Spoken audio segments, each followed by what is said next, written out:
최대한 빨리 하죠. 자, 가산세 갈게요.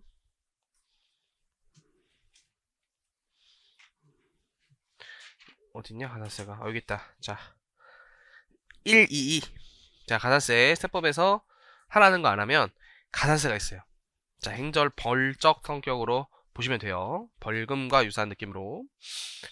자, 근데 요거 시험에 잘 나와요. 그러나 요거 필수 지문이야. 자, 가산세는 세목을 뭘로 하냐? 자, 법인세 가산세는 법인세고요. 소득세 가산세는 소득세래요. 해당 국세 세목으로 하며. 근데 법인세 같은 경우에는 감면을 많이 받을 수 있어요. 법인세가 감면됐다고 가산세 잘못한 거에 대한 부과된 가산세까지 감면 대상에 포함하면 안 되겠죠. 그래서 포함시키지 않는다. 이거 포함한다로 굉장히 잘 나와요. 자, 그래서 국기법은 공통 세목에 들어가는 내용들이니까, 자, 국기법 가산세는 웬만하면 모든 세목에 다 들어가는 거야. 여기 읽어보면 되고. 자, 이거 정리한 표예요. 정리한 표. 그래서 이제 뒤로 가볼게요. 요건 좀 봐야겠네. 자, 우리 무신고 가산세가 원래는 20이거든요. 20%. 세금 안 낸 거 20%. 근데 부정행위로 안 내면 40인데요. 이게 역외거래 부정은 60까지 적용돼요. 자, 246 외워야 돼요. 자, 246 암기. 무신고 가산세 246. 자, 과소신고는 10%인데 부정행위 40, 역외거래 60은 똑같아요. 자, 이자가 하루이자 만분의 2.5고 고지서 기한까지 체납하면 3%더 붙죠. 이 둘을 합쳐서 납부지역 가산세라고 하고 있고요. 자, 원천징수 다음 달 10일까지 안 내면 낼 때까지 이자 플러스 요것도 이제 3%의 가산세가 있어요. 요거는 약간 한도 같은 느낌이야. 이거 뒤에서 배워야 되고. 자, 여기서 요런 거 체크. 주사. 자, 우리 농특세랑 이제 일반적인 교육세는 다른 세금에 덧붙여서 내는 세금이니까, 다른 예를 들어 개별 소비세를 무신고하면 교육세도 같이 무신고가 되는 거야. 그럼 개별 소비세 무신고가세, 교육세 무신고가세 이렇게 두 번 부과하는 거는 가혹한 제재라는 거야. 그래서 제외한다. 무신고가세 별도로 부과하지 않는다. 근데 은행에 부과되는 교육세는 별도 은행 매출에 부과되는 거니까 그거 신고 안 하면 무신고가세가 있다는 거고요. 그 밖에 농특세랑 이제 교육세는 다른 세금에 무신고가세가 이미 붙기 때문에 또 부과하지 않겠다. 이런 표현이야. 그런 거 봐주고. 과소신고가세도 마찬가지다 이렇게 적혀 있는 거예요. 본세에 이미 붙는다면 이 부가세는 별도로 가산세가 없는 거고요. 넘어가. 자, 일단 납부지역 가산세는요. 납세 의무자가 법정 기한까지 세금을 안 낼 경우에 붙는 이자 정도를 보시면 돼요. 자, 그래서 두 가지를 말하는 건데 첫 번째가 낼 때까지 하루이자 만분의 2.2 그리고 고지서 기한까지 안 내면 3% 요렇게 배웠었죠. 그렇게 배웠었고요. 자, 이거는 우리 본세에서 배웠으니까 넘어갈게요. 본세 넘어가고 국기법에서 안 나오니까. 초과환급 가산세도 마찬가지다. 초과환급 받았을 때도, 초과환급 받았을 때도, 자, 국가가 세금을 너무 많이 돌려준 거야. 얘가 돌려받았으면 안 되는데 다시 내야겠죠. 그때 이자 덧붙여서 내셔야 돼요. 그거예요. 이자 덧붙여서 내야 돼요. 뭔 차이가 있냐면 일수 구하는 게 차이가 있어. 이 미납 기간이 앞에 거랑 차이가 있어서 조문이 따로 있는 거야. 시험엔 안 중요해요. 그다음에 이런 것도 보수가 많으면, 자, 체납부 납부지역가세 적용 제한이라는 게, 자, 고지서에 따른 기한 다음 날부터 납부일까지 기간이 5년을 초과해. 자, 5년 동안 세금 안 냈다는 거야. 그래서 이 사람 망하고 사실 못 내는 거야, 이 정도면은. 가산세가 6년, 7년, 8년, 9년, 10년 막 계속 붙어가지고 5조야 막. 그럼 안 되겠죠. 최대 5년. 최대 5년. 최대 5년. 고지서 기한 다음 날부터 이자 붙는 기간은 최대 5년. 자, 넘어가고. 자, 체납된 국세의 고지서별 세목이 150 미만이면은 납부지역가세는 적용하지 않는데요. 고지서 기한 이후에. 자, 이거는 그냥 청구목 좀 보시고요. 다음 페이지. 자, 원천징수 납부지역가세도 이자 플러스 3%가 일정 한도 내에서 정도만 보세요. 여기 1번에 만분의 2.2 플러스 3%가 다음 달 10일까지 안 낸 거야? 이게 일정 한도 내에서 부과된다 라고 보시면 돼요. 원천징수 납부지역 가산세를 그렇게 생각하시면 안 돼요. 무신고 가산세 20 이렇게 생각하면 안 되는 거야. 무신고 가산세가 아니라 납부지역 가산세. 이거는 본인의 세금 안 낸 게 아니라 소득 지급하면서 세금 떼서 내줄 납부와 관련된 거죠. 그래서 무신고 가산세 20이 없는 거예요. 그 정도의 어떤 포인트만 기억해 주시고요. 자, 넘어가서. 자, 적용 제한 보시면, 요것도 5년 똑같고 150 똑같아서 준용한다고요. 자, 감면좀은 좀 봐주세요. 감면좀은. 자, 가산세가 없대요. 개꿀. 첫 번째, 기한 연장 사유로 기한 연장해줬을 때. 그리고 우리 아까 배운 거, 우리 저번 시간에 배운 거.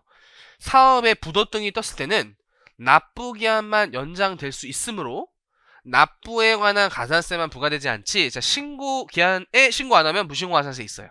무신고 가산세 있어요. 자, 정당한 사유로 세금을 안 내거나 했을 때는 감면받을 수 있는데 정당한 사유라는 거를 입증하는 게 쉽지가 않아요. 또 납세자가. 네, 이제 그건 판례로 넘어가니까 자, 요 정도로 봐주시고요. 그러니까 단순히 이런 건 안 된대. 세법 모르는데요? 부지 몰랐는데요? 이런 거는 정당한 사유가 아닌 거고요. 두 번째는 부주의. 자, 이런 건 정당한 사유가 아니에요. 인터넷 블로그 보고 했는데요? 안 돼요. 그런 거죠. 자, 또 아래에 해당하는 여기 두 개가 법조문이고 여기가 시행령인데, 자, 시행령에서 첫 번째 높으신 분한테 질의해서 답변을 받은 거야. 그거대로 신고했는데 그게 잘못된 거래. 자, 그거는 정당한 사유가 있는 걸로 봐요.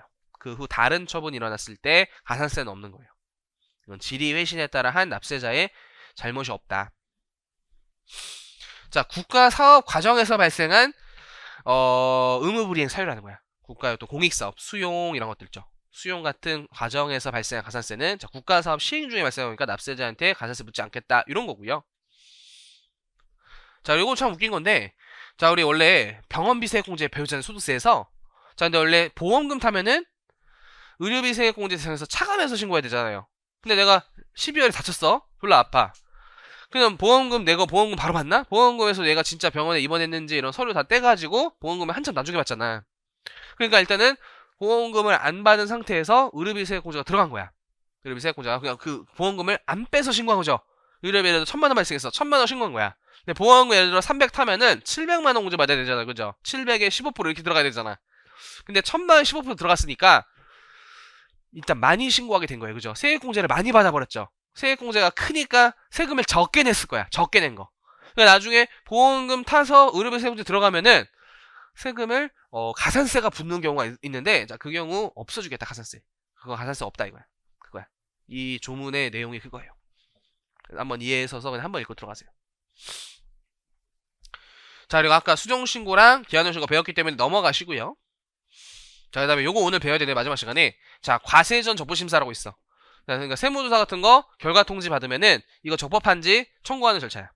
과적이라 그래. 과적. 자, 근데 이것도 30일 안에 통지해주거든요. 세무서에서 30일 안에 이 세금이 맞다 안 맞다 이거 통지해주는데 안 해주는 거야.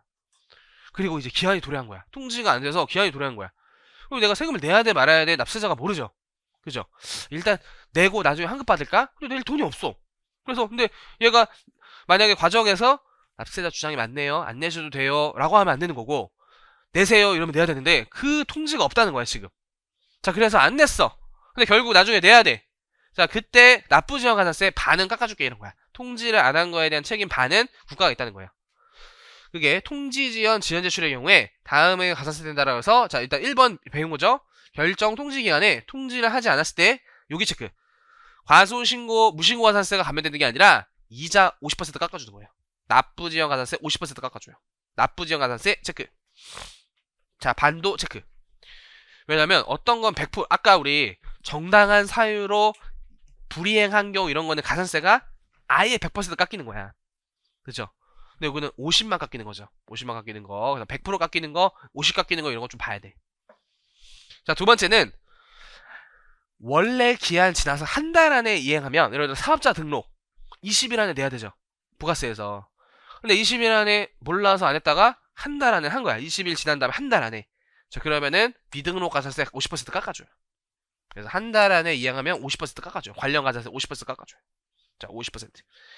자, 개별세법에서 각종 제출, 신고, 가입, 등록, 개설 이런 기한들이 다 있단 말이야. 근데 그 제때 안 하고 한 달 안에 하면은 그래도 관련 가산세 50% 깎아줘요. 그런 말이에요. 자, 그리고 예정신고 누락분을 잘렸네. 예정신고 누락분을 확정신고 기한까지 신고한 경우 자, 다음에 감면한다 라고 해서 법정신고 지난 후 6개월 초과 2년 이내에 수정신고를 했다면 요 규정에도 불구하고 예정신고를 하였으나 과소신고 초과신고를 확정신고 때 하는 게 대표적인 부가세죠. 자, 부가세 같은 거 예정신고 안 한 거를 확정신고 때 반영하면은 자, 1단계에 부과되는 과소 초과신고 과세에 50% 깎인대요. 이거는 그 한 달 90이게 아니라 예정가격 확정 때 하면은 50% 깎인대요. 이것도 마찬가지야. 예정신고 무신고한 거를 확정신고 기한 신고하면은 기한 후 신고니까 무신고 과세에 50% 깎인대요. 예정가 안 한 거 확정 때 하면 50% 깎이는 거야. 위에 건 과소신고, 밑에 건 무신고. 어렵지 않아요. 진짜 쉬워. 자, 눈치채고 하면 안 된다 항상 있고요. 미리 알고 하면 안 된다 모든 조건에 있고요. 넘어가고 되고. 자, 한도는 자, 우리 법인들은 세금을 워낙 막 천문학적 단위로 낼 거 아니야. 막 몇천억 막 이렇게 낸단 말이지. 자, 하루만 안 내도 이자가 장난 아닐 거예요. 그죠? 만분의 2점이 부과돼도 그죠? 몇천억 내야 되는 대기업 입장에서 그죠? 회계팀에서 잠깐 실수해서 놓쳤어. 갑자기 가사세가 하루 안 냈는데 500억 막 이러면 좀 억울하잖아. 그죠? 그래서 한도가 좀 있는 거야. 그래서 의무 위반 종류별로 각각 1억 원, 중소기업은 5천만 원 한도 내에서만 가산세가 있어요. 자, 기업들은 워낙 세금을 많이 내다 보니까 어떤 정말 이제 불의의 실수, 악의적 실수가 아닌 악의적인 게 아니고서 가산세가 부과될 때도 자, 이 정도 한도 내에서만 부과하겠다는데 당연히 악의적인 경우에는 한도가 있을 필요가 없다는 거예요. 거기 체크. 악의적인 경우에는 없다. 자, 1억 5천은 보수적으로 외우시고요. 아무래도 중소기업은 세금을 덜 내니까 한도가 적겠죠? 대기업이 1억. 자, 밑에는 상호국 좀 보시고요. 사실상 안 봐도 돼. 자, 그래서 가산세까지 배워봤고요. 문제 한번 풀고 갈게요.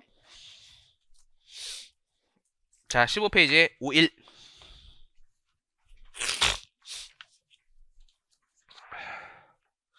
자, 옳은 것은인데. 자, 1번. 뒤에 틀렸죠. 감면됐을 때 가산세도 감면되지는 않아요.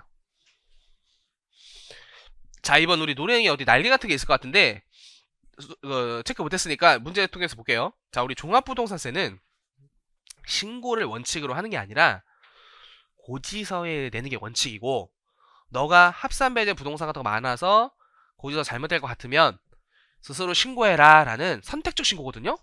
그러니까 이 선택적 신고를 안 했을 때 가산세가 있는 게 아니라 그러면 고지서에 의한 세금 내겠다는 거예요. 그러니까 종부세 신고를 하지 않은 경우에 무신고 가산세가 없어요. 얘는 원래 고지서에 의한 세금으로 내는 게 원칙이니까 그렇게 내겠다고 한 거예요. 그러니까 이거는 신고가 의무가 아니라 선택 신고이기 때문이야. 자, 2번 체크해놓고 3번 아까 못 봤지? 조문에서 어디 또 구택에 있나? 자, 신고 당시 소유권에 대한 소송이 있어. 자, 이게 아버지 재산이라고 자식들은 주장하고 다시 내연녀 여러분들은 자기 재산이라고 주장해. 나 자기한테 줬대. 돌아가시면 줬대. 맞짱 뜨는 거야. 자, 그래서 일단 내게 아닐 수 있으니까 그 상속 재산을 포함하지 않고 신고했다가 나중에 소송으로 내 거다라고 판결내서 이 상속 재산까지 포함해서 나중에 신고하면은 원래는 과소신고죠.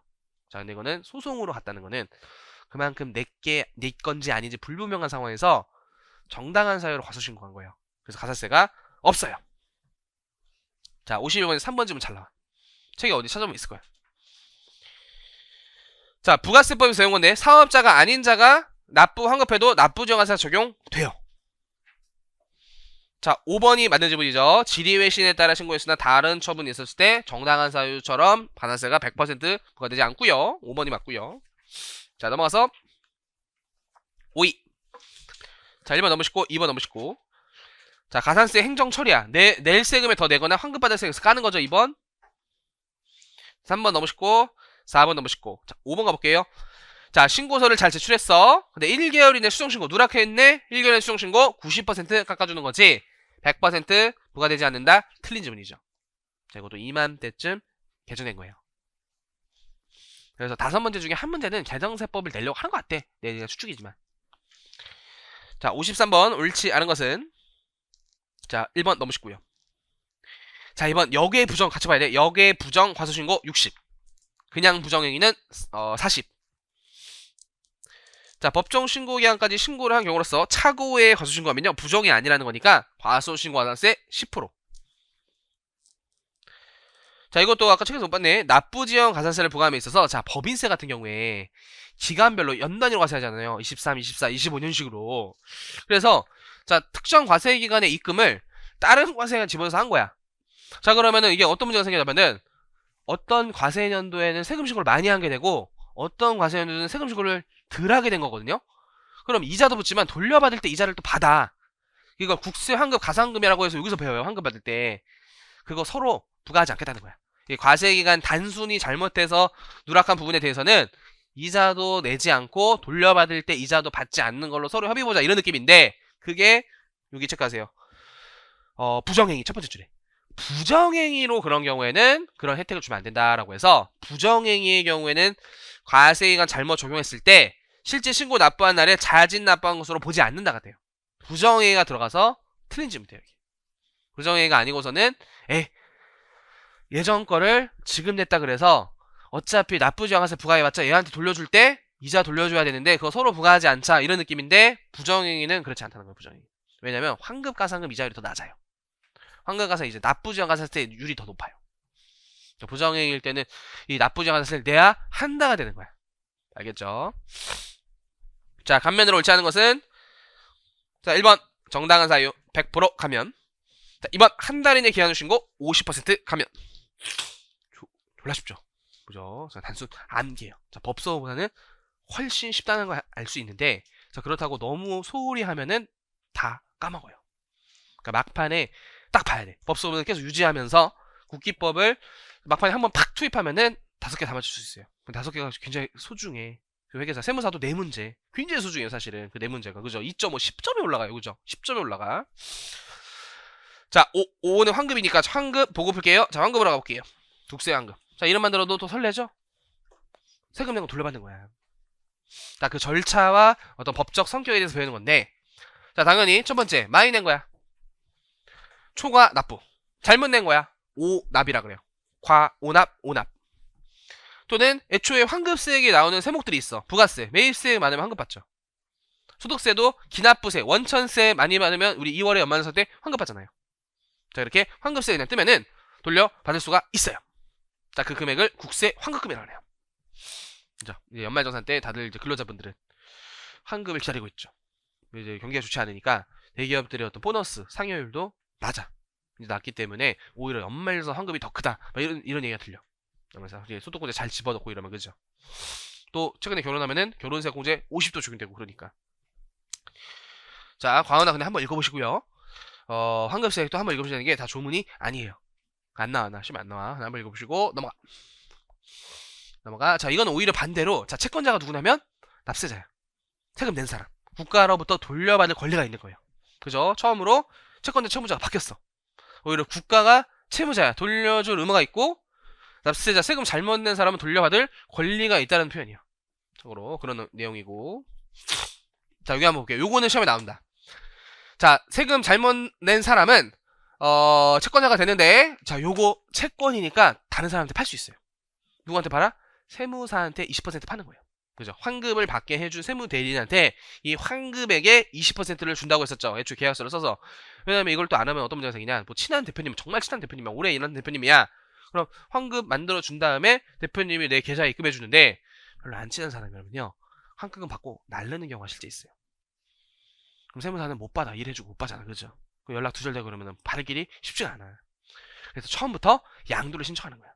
이 환급금의 일부는 어디 세무법인에 양도한다 이러면요. 애초에 환급금이 나누어서 들어가요. 80%는 납세자, 20%는 세무사 계좌에 들어와요. 그죠? 들어오면 이제 회식하는 거죠. 소고기 먹으러 가시는 거예요. 많이 받으면 30%까지 받을 수 있어요. 이제 여러분의 영업 능력이야. 영업 능력. 그죠? 왜 그게 딱 법에 정해지는 게 아니라 대체적으로 실무에서 20% 정도 환급받는 게 기본 통념이지만 그걸 30% 받아도 법적으로 잘못된 건 아니거든. 그런 건 정해져 있는 게 아니라 그냥 대략 그 정도니까. 그래서 그거는 여러분들이 부르기 나름이에요. 그죠? 근데 30% 불렀다가 선생님 너무 많이 가지고 가는 거야? 20% 할까요? 이렇게 하는 게 맞는데 그게 하는 게 쉽지가 않아 막상. 그죠? 어른들한테 그거 가가지고 하는 게 생각보다 완전 철면피해야 돼. 태어나길 처음에 제있죠. 그냥 닭갈비 정도 구울 수 있는 철판 정도 돼야지만 아무런 그냥 없이 거짓말을 할 수가 있어요. 근데 저랑 같이 하는 이제 형들은 다 너무 착해. 우리는 20% 받아야 되고 10% 받아.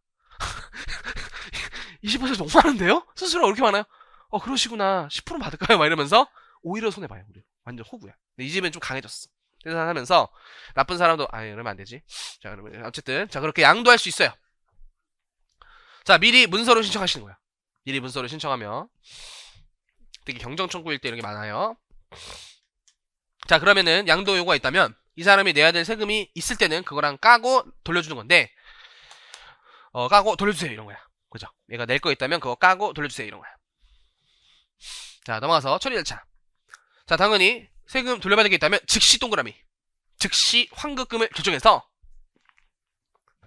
보통 이제 뒤에 좀 가보시면은 30일 안에 돌려주도록 되어 있어요. 자, 그리고 아까 이거 문제 설명한 거. 자, 국세를 법소부, 기간과세, 이 기간 연도별로 과세한다든지 막 6개월 단위로 과세하는 이 법소부는 과세액은 잘못 적용해서 신고 납부한 경우가 비일비재예요. 자, 그거 납부지방과세 부과하지 않자고 있었죠. 실제 납부한 날에 잘 납부한 거니까 납부지방과세도 없고 대신에 네가 그거 돌려받을 때 환급 가산금도 없다 뭐 이런 얘기야.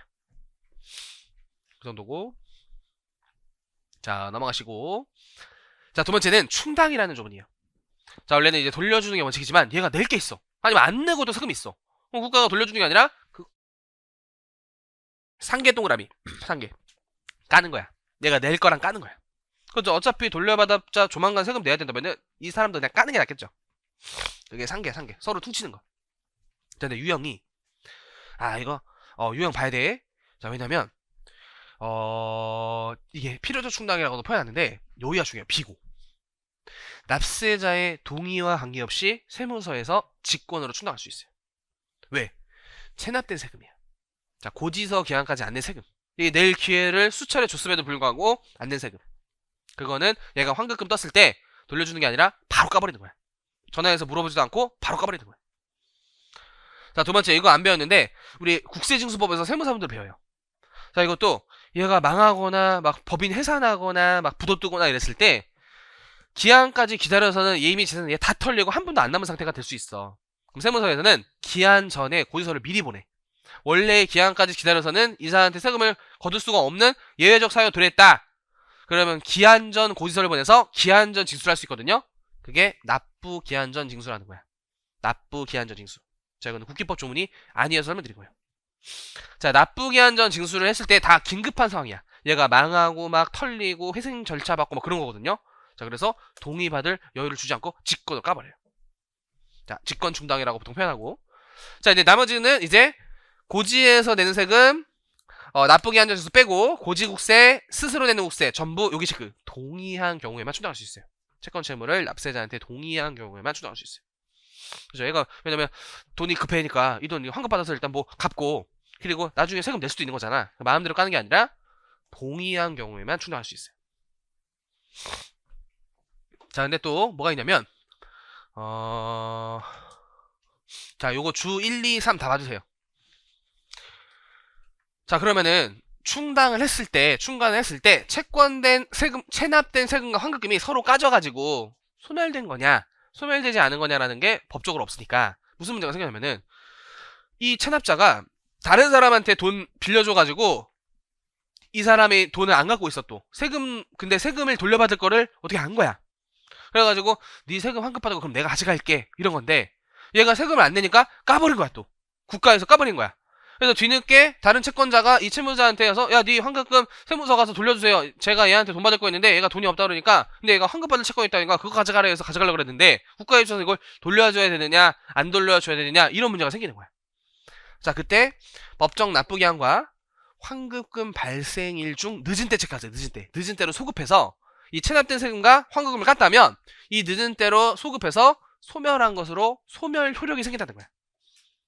이렇게 소멸시켰다면은 다른 채권자가 와서 돌려달라 그래도 돌려주면 안 된다 이런 거지. 이미 채권 채무 상계시켜서 소멸시켰으니까 돌려주면 안 된다 이런 거 법적으로 맞는 거예요.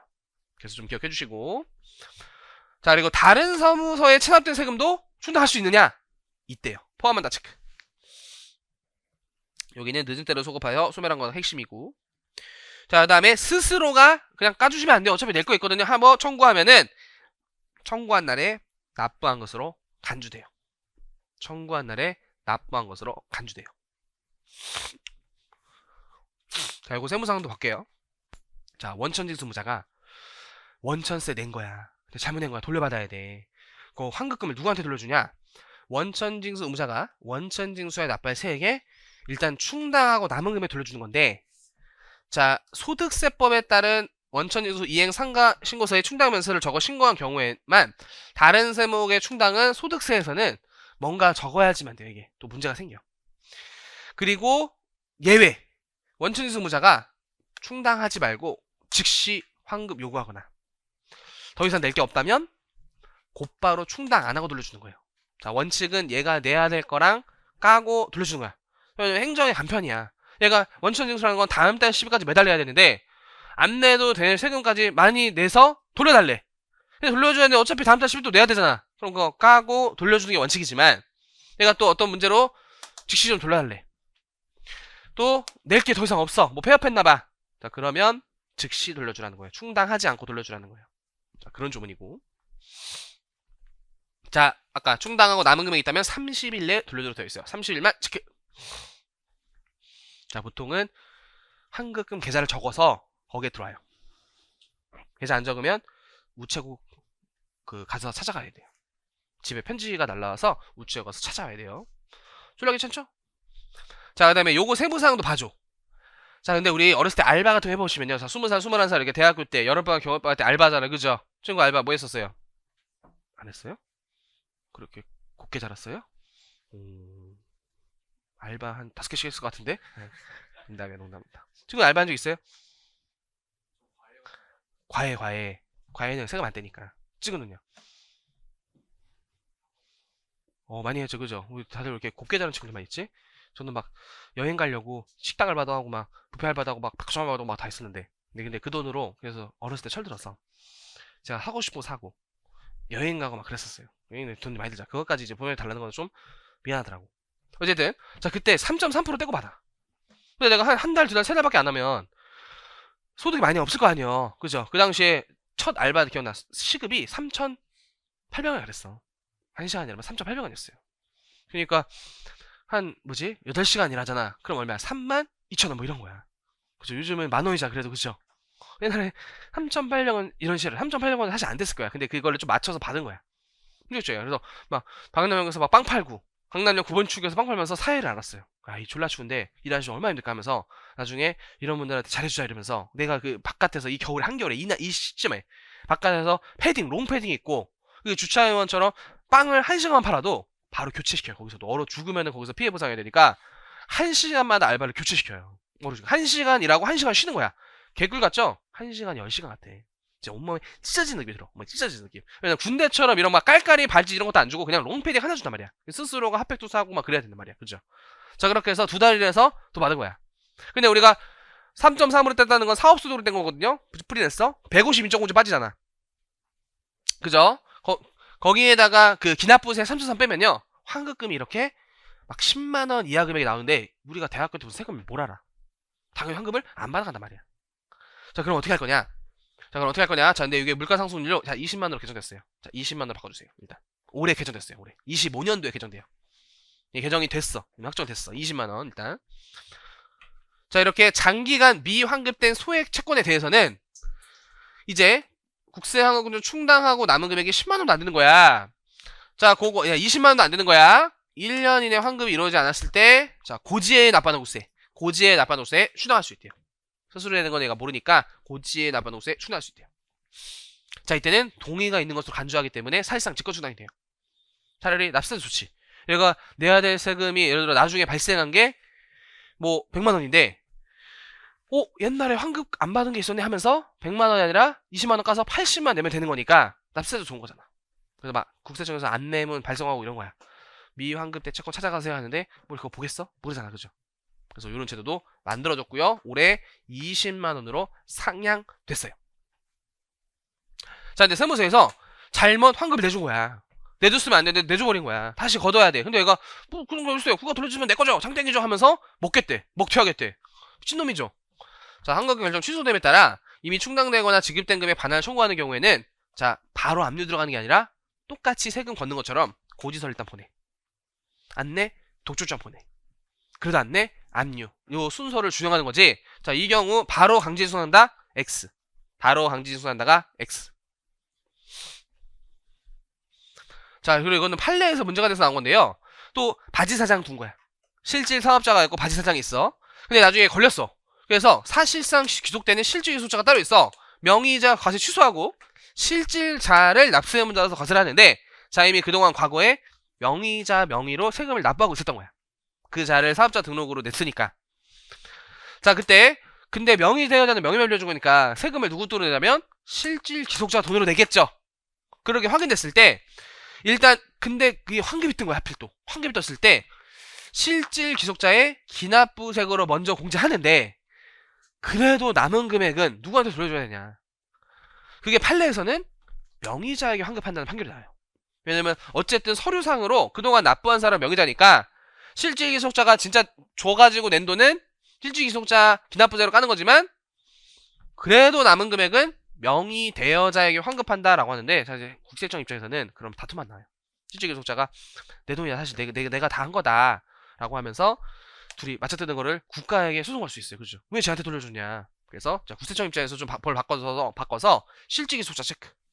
자, 오답으로 나오면 여기를 명의 대여자로 출제할 확률이 있어요. 실질 귀속자. 우리 쉽게 그냥 실질 귀속자라고 다 외우면 돼. 그죠? 이해 안 되면 실질 귀속자로 외우시면 돼. 자, 넘어가시고. 자, 이제 상속세는 물건으로 주식이나 부동산으로 세금 낼 수 있거든요. 상속세는. 자, 근데 이것도 상속세 안 내도 되는 거 낸 거야. 아니면 덜 내도 되는데, 예를 들어 100억 부가 되는데 원래는 80억 원 내면 되는 거야. 근데 이걸 현금으로 냈으면 그냥 20억 돌려주면 되잖아. 근데 부동산으로 낸 거야. 부동산을 일부만 막 돌려주기에는 좀 그렇죠. 그랬을 때 이런 문제들을 어떻게 돌려줘야 되냐 이런 거야. 상속세 물납한 후 전부 일부 취소하거나 감액 경쟁이 일어났을 때, 자, 원칙 물납재산 돌려준 거야. 일단 자, 일단은 물납재산 돌려준 게 원칙이에요. 낸 걸로 돌려준 게 원칙이야. 현금으로 돌려준 게 아니라 이 사람이 낸 주식이나 부동산을 다시 환금 내주는 건데, 자, 이 경우 시험에 엄청 잘 나와. 자, 이때 이자는 안 돌려줘요.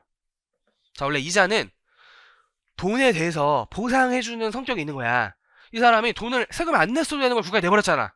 만약 안 냈다면 그 돈을 최소 은행에 집어넣어서 은행 예금 계좌에 있어서 발생했을 이자를 우리가 추정해서 지급해주겠다 이런 성격인데, 자, 부동산 잘못해서 돌려받을 때 어떤 현금처럼 현재 가치 이런 게 없으니까 오히려 부동산 가격이 올랐을 수도 있어. 그죠? 이거는 뭐 국가에 왔다 해서 부동산 가격이 떨어지는 게 아니야. 그죠? 그냥 강남에 있는 부동산이야. 그대로의 가격이. 그죠? 그래서 이자를 안 돌려주는 거예요. 보상해줄 필요가 없다 그래서 이자를 안 돌려주는데 당연히 이자 지급한다라고 한 5번 내요. 역대. 그래서 꼭 봐주시고 이거. 자, 상속세 배우신 분들은 알 거예요. 물납 납부 순서가 있어요. 국채, 공채, 그다음에 유가증권 막 이런 식으로 배우거든요. 상속세에서. 납세에 대한 신청이 있다면 신청에 따라 환급해 주는데, 자, 신청이 없다면 그 상속세에서 허가 순서의 반대 순서로 돌려주로 되어 있어요. 아무래도 국가 입장에서도 관리하기 쉬운 자산보다 걷겠다는 거야. 예를 들어 미술품, 자, 이런 거는 금액이 얼마인지 측정하기가 어렵잖아요. 이게 1억 가치가 있는지 2억 가치가 있는지 쉽지 않잖아. 그러니까 잘 안 받아주려고 하는 거고. 예를 들어 주식 이런 거는 그냥 클릭하면 팔릴 거 아니야. 그죠? 상장 주식 이런 거는. 그래서 그럼 네가 클릭해서 팔아라 라고 하는데 양도가 제한되어 있는 하필 상황일 수 있어. 이 법인의 어떤 문제로. 그러면은 우리가 상장 주식 가져가서 이거 팔아서 세금 걷겠다 뭐 이런 식인 거야. 이렇게 순서가 있는데, 자, 그거에 역순으로 환급하는 거고요. 자, 예외.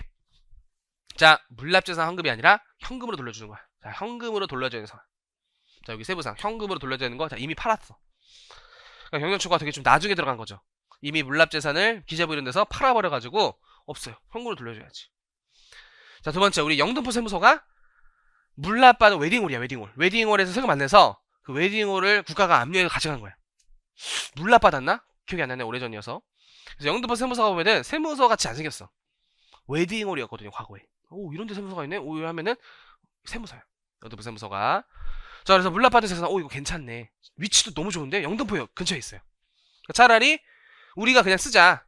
그래서 야, 공무원들 자 이사 가세요 이러면서 짐 이제 박스 사가지고 다이소에서 5천원짜리 사가지고 따뜻하게 해가지고 자리 배치 딱 하고 1층 2층 3층 해가지고 식당 들어오고 구내식당 들어오고 했는데 갑자기 세금 잘못 낸 거라고 돌려줘야 된대. 자, 다시 이사해요 이러지 말라는 거야. 그죠? 자, 현금으로 그냥 돌려주자. 이미 행정용도로 사용되고 있다면. 또 얘가 사용계획 수입 때 마찬가지야. 이번 사건 비슷해. 그리고 성질상 분할해서 환급하는 게 불가능한 경우, 부동산 같은 거 막 5층만 돌려주고 이런 거 힘들죠. 다 돌려주거나 안 돌려주거나 이래야 되기 때문에 얘가 100억 중에 10억만 깎였다면은 10억은 그냥 현금으로 주자 이런 거야. 그러니까 부동산짜리 100원 냈을 때는 현금 10억 돌려주는 게 낫겠죠. 뭐 그런 사유야. 어렵지 않아요. 근데 금전 환급이 예외라는 거. 알겠죠? 이런 경우에만 금전 환급이다. 왜냐면 물납재산은 극히 예외적으로 받으려고 하는 게 국가가 일단 관리해야 돼. 받으면 팔 때까지 관리해야 돼. 관리비 들죠? 그리고 재산 가치가 하락할 수 있어. 팔 때까지. 주식도 막 세계의 경제면에 따라서 급격히 하락해. 그죠? 얘가 받을 때는 이 삼성전자 주식이 5만 원이었는데 나중에 팔 때 보니까 3만 원이야. 세금에 일실이 우려가 있잖아요. 그죠? 그래서 물납재산을 예외적으로 받기 때문에 물납재산 돌려주는 게 원칙이고요. 금전환급이 예외 규정이에요. 자, 근데 웃겨. 물납재산 환급하는 경우에 물납재산 관리할 때 들어간 관리비 같은 거 누구 부담이야? 국가가 부담해준대. 그러니까 물납재산 받았다가 얘한테 환급해줘야 되잖아. 근데 건물이니까 전기세 들고 각종 공과금 내야 되잖아. 그죠? 자, 그거 국가 부담을 해준대. 근데 건물이 너무 오래돼가지고 나 부셔져. 막 엘리베이터가 갑자기 뚝 끊겨가지고 5층에서 1층으로 하락해가지고 한 3명 돌아가셨어. 그래서 엘리베이터를 국가 돈으로 설치했어. 근데 알고 보니까 잘못 내가지고 이 건물을 돌려줘야 돼. 자, 그 엘리베이터 설치비는 납세자 부담을 하셔야 돼요. 자본적 지출은 납세자 부담을 하셔야 돼요. 자, 그리고 물납재산 수납된 이후에 자, 이 부동산이 알고 보니까 임대부동산이야. 월세가 들어오겠죠. 자, 물납 이후에는 국가 명의야. 이제 국가 거니까 그 월세도 국가 거야. 그게 법정과실이야. 자, 법정과실 국가 거예요. 근데 얘 압류한 자산이 과수원이야. 그래서 막 돼지, 소, 가축, 나무, 열매, 딸기, 겨울이니까 몇 개 있어. 그 막 딸기도 열리고 돼지면 새끼도 생기겠죠. 그런 게 천연과실이야. 자, 누구 거야? 국가 거래요. 납세자에게 돌려주지 않고 국가가 꿀꺽한대. 우리가 관리할 동안 발생한 거니까 우리가 먹겠대요. 알겠죠? 그래서 법정과실, 천연과실은 납세자에게 지급한다가 아니라 국가에 귀속한다. 자, 이자, 코딱지야, 코딱지. 자, 환급금 플러스 이자를 주는데, 자, 뭐 시험에는 잘 안 나오고요. 지금 현재는 1년 이자가 연 2.9%밖에 안 돼요. 여기 연 2.9%. 근데 시험에는 안 나와요. 이것도 옳은 거야. 우리 가산세는 만분의 2점이 생각해봐. 하루 이자가 만분의 2점이야. 365에 곱해보세요. 8% 정도야. 연이자가 8% 정도인데 돌려줄 때는 연이자율이 3% 정도밖에 안 돼요. 이 정도. 손해죠, 손해. 근데 불법으로 돌려받을 때는 1.5배 더해서 줘. 소송비 같은 것도 들어가고 기간도 길었을 때 1.5배 더해서 줘. 그래서 대기업들 환급받을 때는 이자만 가져가요. 회계법인들이. 금액이 엄청나니까 이자만 해도 3%만 해도 막 1000억에 3% 해봐. 1000억에 3%. 30억이에요. 30억. 그죠? 거기서 20% 달라 그러면은 안 돼요. 그죠? 200억 돌려받는 거 200억. 그죠? 말이 안 돼요. 근데 이자만 가져가고 막 그러는 거예요. 자, 그 다음에 이자 계산 기간 보시면은 그러니까 이자를 일수를 세야 되는데 언제부터 세야 되는지 기산일부터 결정하는 날까지인데, 자, 과오납금은 실수로 냈다, 2번 냈다, 취소됐다, 경정청구로 돌려받는다 이랬을 때는 납부일의 다음 날부터 계산해요. 잘못 납부한 그 납부 시점부터 이자를 세겠다는 거. 다음 날부터. 이것도 초일불산이 원칙이어서 다음 날부터. 자, 감면 세무서에서 세금 감면이 결정됐다면 그 결정일의 다음 날부터 계산하겠대요. 단수 암기야. 자, 개정이 돼가지고 발생한 환급금이라면은 개정 시행일의 다음날 체크. 개정이 돼도 시행이 되는 게 중요해. 시행이. 예를 들어 우리 비트코인도 법은 다 개정됐어. 시행을 2년 유예하기로 한 거죠. 그래서 우리 25년도에 비트코인 과세는 안 되지만 법조문 다 있어. 법조문 다 만들어 놓고 유예된 거야. 유예. 시행일자부터예요. 시행일자부터. 시행일 다음날. 자, 그 밖에 소법부 개별소비세 수수 환급세. 자, 환급세 신고 결정으로 환급하는 경우에는요, 신고를 한 날부터 30일 지난 날에 다음날. 단수 남기고 좀 그 정도까지만 보세요. 그 정도까지 보세요. 자, 넘어가시고 자, 이건 좀 봐야 돼. 자, 환급금도 5년간 안 타가면 소멸시켜요. 자, 5년간 안 타가면은 환급 못 받아요. 이것도 채권이니까 소멸시효가 있어요. 자, 5년 언제부터? 행사할 수 있는 때부터. 뭐 통치가 안 봐도 되고 안 봐도 되고. 자, 이것도 좀 보시도록 할게요. 자, 환급금 소멸시효에 관하여 원래는 세법에 특별한 규정이 있는 것을 제외하고는 민법 규정을 쫓아가야 돼요. 민법에 채권 조문이 있어요. 그래서 민법에 따라서 행정 소송을 건 거야. 얘가 국가가 안 돌려줘가지고 환급금 달라는 소송 건 거야. 자, 그러면은 시효의 중단이라는 게 발생해서 다시 이때부터 5년간 환급받을 수 있어야 돼요. 이것도 이 사람이 권리를 행사했죠. 국가가 안 돌려줘서 소송을 걸었으니까. 근데 이게 민법에서 청구를 한 것으로 민법에서 청구한 거를 민법에서 청구한 거지 국기법에서 안 한 거다라고 한다면은 중단이 안 돼. 그런 문제가 있으니까 자 청구 국기법에서 한 것으로 간주하겠다 일단 이런 거야. 민법에서 했어도 자 국기법에서도 청구한 것으로 볼 테니까 중단된다가 되는 거예요. 중단된다. 그런 표현이 하나 있고요. 또 이제 세무서에서 자꾸 안내문을 보내요. 그냥 한급금 있다 한급금 좀 타가라 이런 보내. 나중에 5년 지나가지고 못 타갔을 때는 찐찐대거든. 돌려주세요. 그런 거 어딨어? 이럴 수 있으니까 빨리 좀 타가라 이렇게 안내문을 보내는데 자 안내문으로 인해서 중단된다가 오답이야. 왜냐면 중단된다고 생각해봐. 다시 이 납세자한테 5년 받을 권리가 생기는 거죠. 그럼 공무원 또 일해야 돼. 가뜩이나 우리 세무공무원 힘들고 바빠 죽겠어 가지고 휴직이 제일 많은 그 공무원 중에 하나고요. 다른 데는 점점 인원수를 조금 뽑는데 세무공무원만큼은 인원수가 매년 약 800, 900명 정도 뽑고 있어요. 졸라 많이 뽑고 있어요. 왜냐? 휴직이 많았어. 퇴사 휴직이 많았어. 자, 근데 할 일이 더 느는 거야. 이게 중단된다 그러면 다시 이분한테 5년간 받을 권리가 생기는 거니까 5년 동안 계속 보내야 돼. 안내문 보내고 안내문 보냈어? 안 보내면 너 감사 지적받는다? 또 보내고. 보내니까 중단돼. 또 보내고 막 이런 거야. 그죠? 자, 그러면 어떤 생기냐? 안 보내자 이럴 수 있어요. 자, 그냥 안 보내자. 이거 감사하지 안 보더라 안 보내자 하면은 납세자가 또 받을 수 있는지 몰라. 자, 이런 걸 다 고려해서 중단되지 않을 테니까 쏴라 안내문 쏴라 이런 거야. 그죠? 안내문 쏴라 이게 중단되지 않는다예요. 자, 됐네요. 거의 다 왔어. 자, 이제 7, 8 두 장 남았고요. 자, 우리 문제 풀게요. 자, 55 16페이지 55. 자, 이거 노래행위 없는 지문이어서 설명드려야 되는 게 있어요. 자, 옳지 않은 것인데 국세 환급금을 충당할 때 순서가 지금 노래행위에 빠져있어. 시행령 조문인데 이 사람이 체납된 세금도 있고 이게 세금이 세 가지 총 종류를 크게 구분하면은 이게 있을 수 있어. 체납된 거